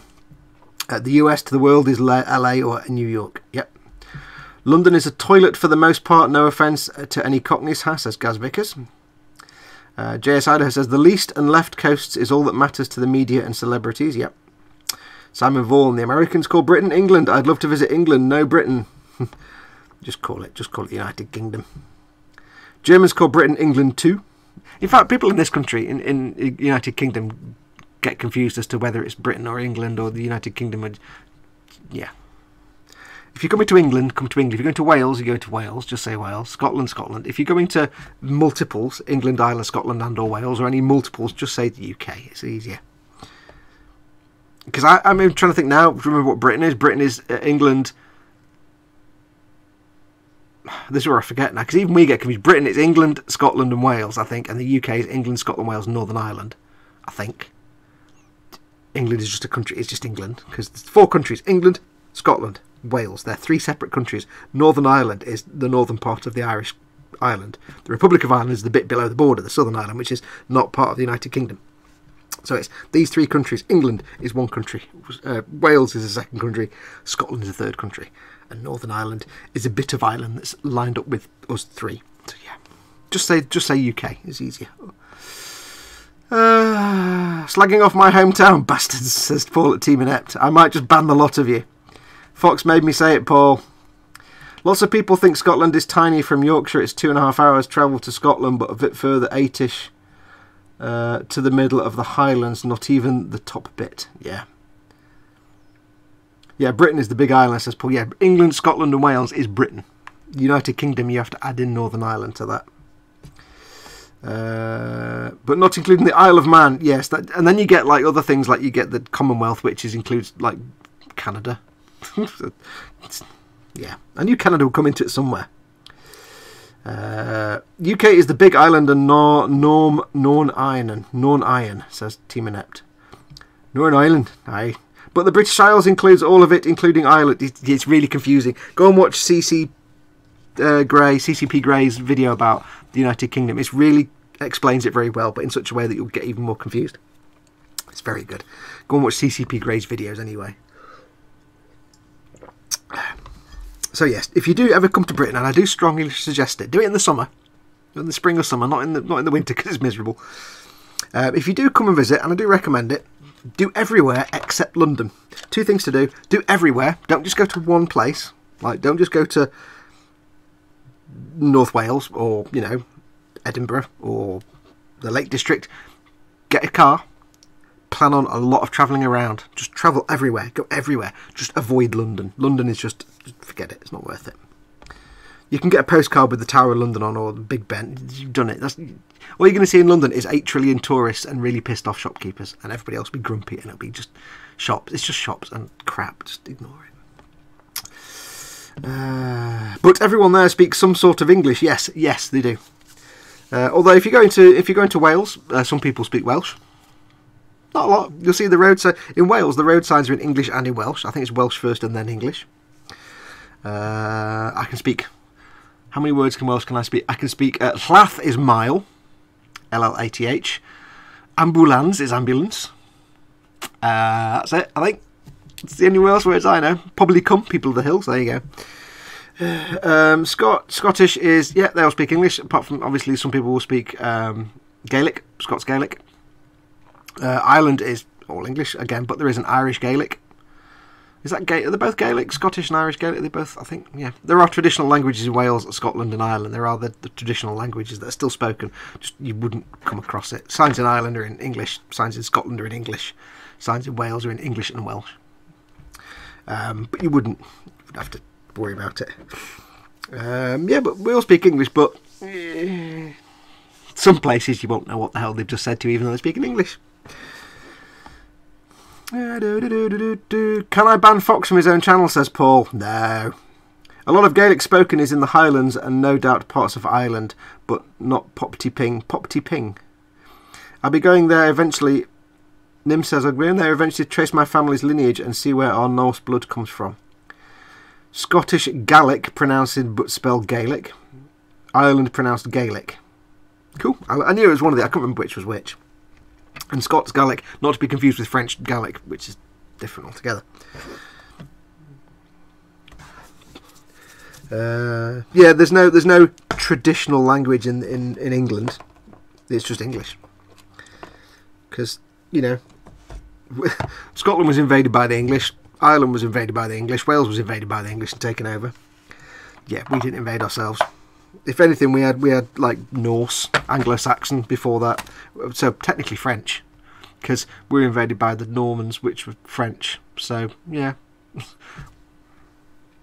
makes me laugh. These people that say England for the English, what? So you mean the French and Norwegians then, and the Welsh and Scottish, and everybody else that's invaded us over the last 2,000 years? Idiots. I reckon your Norse blood comes from Scandinavia, says Paul at Team Inept. Both from the same origins, scary, beardy Vikings.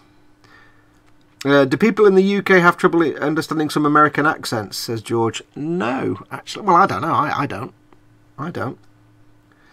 My sister-in-law, when I first met her, she had quite a strong sort of southern Tennessee kind of accent. It didn't take me long. I kind of understood what she was saying. But some of it's not so much we don't understand the words, it's sometimes some of the slang maybe confuses us a little bit. But especially southern accents, which can be quite pronounced, but not really. Not really. Probably less than years ago, George, due to the flood of movies and TV, says Spid.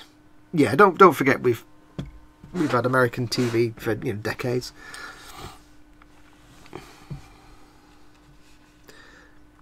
It is fascinating though, and I suppose it is nice when you see there are people that do travel videos and stuff, and you get sort of American people that do it, and they come over to the UK and they deliberately avoid all the touristy stuff and they go and see the stuff that you want people to see. They go to the lakes, they go to the Derby Dales, they go to other parts of the country that aren't necessarily the well-travelled bits, and they experience the proper English, Welsh and Scots life, not the touristy stuff. If you want to learn a culture, don't go where all the tourists go, because all you'll learn is all the tourists. Ooh, knocking the camera. Right, what are we on? We are on at 6:17, 17 minutes past the 6. I think we shall call it there, folks. Again, thank you for everyone who put up with me for the first 15 minutes. While how much is a tour of the UK with Foxx? Just keep me fed and rent the car. I'll be happy. I'll just sit in the car and tell you everything's brilliant. Tell you what not to eat. Yeah, don't eat that. It's been on the floor. Dave says, as a kid I thought Americans all spoke like Starsky and Hutch or Huggy Bear. Back to the New York thing again, aren't you? Yeah. Anyway, yes, so I think that's going to do us. thank you to everyone who's been watching. I'll probably have finished this before the next show. I'm probably just going to get it done because I'm getting bored of it now. I need to move on to the next thing. I might not have done. I'll probably just carry on from where we left off. Thank you for everyone for watching. If you have won a sticker and stuff tonight, do send me an email with your name and address and tell me that you won the sticker. Don't forget, George, I think you've already sent it, but if you haven't, don't forget to send me your address so I can send you the books. Might be a little bit of a delay now. I might have to wait to Patreon payday now, so give it a week or two, but I'll get them off to you.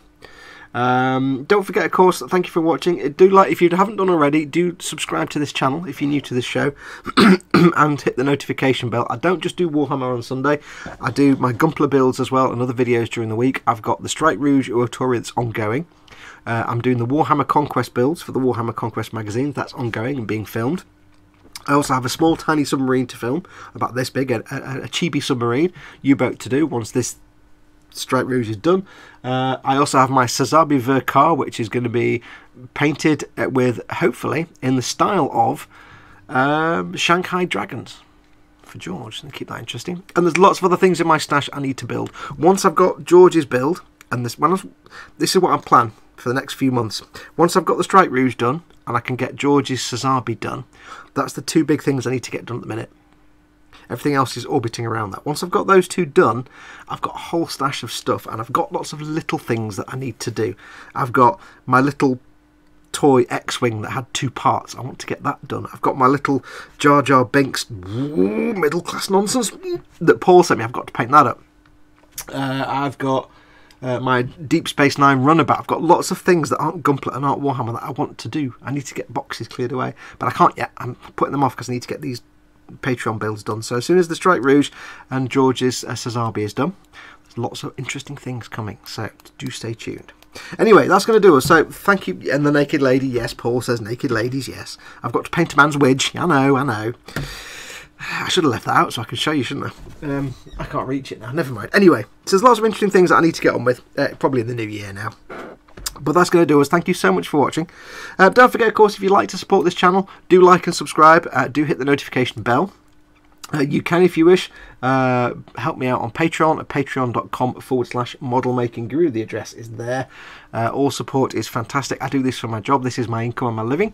So everybody that supports me is an absolute darling, and you keep my bills paid and keep me in food and water. So I'm incredibly grateful to all my patrons. So do have a think, see if you'd like to support me. If you don't want to do anything permanent like that, you can always put up a tip through the tip jar, streamlabs.com/model making guru. But that's going to do us. So thank you so much for watching. I'll go and cue up the I've done it yet. There we go. I'll go and cue up the music, and until next time, I'll say thank you very much for watching. Take care of yourselves. Go make something awesome. Go be awesome. And I'll wish you a very good adios amoebas.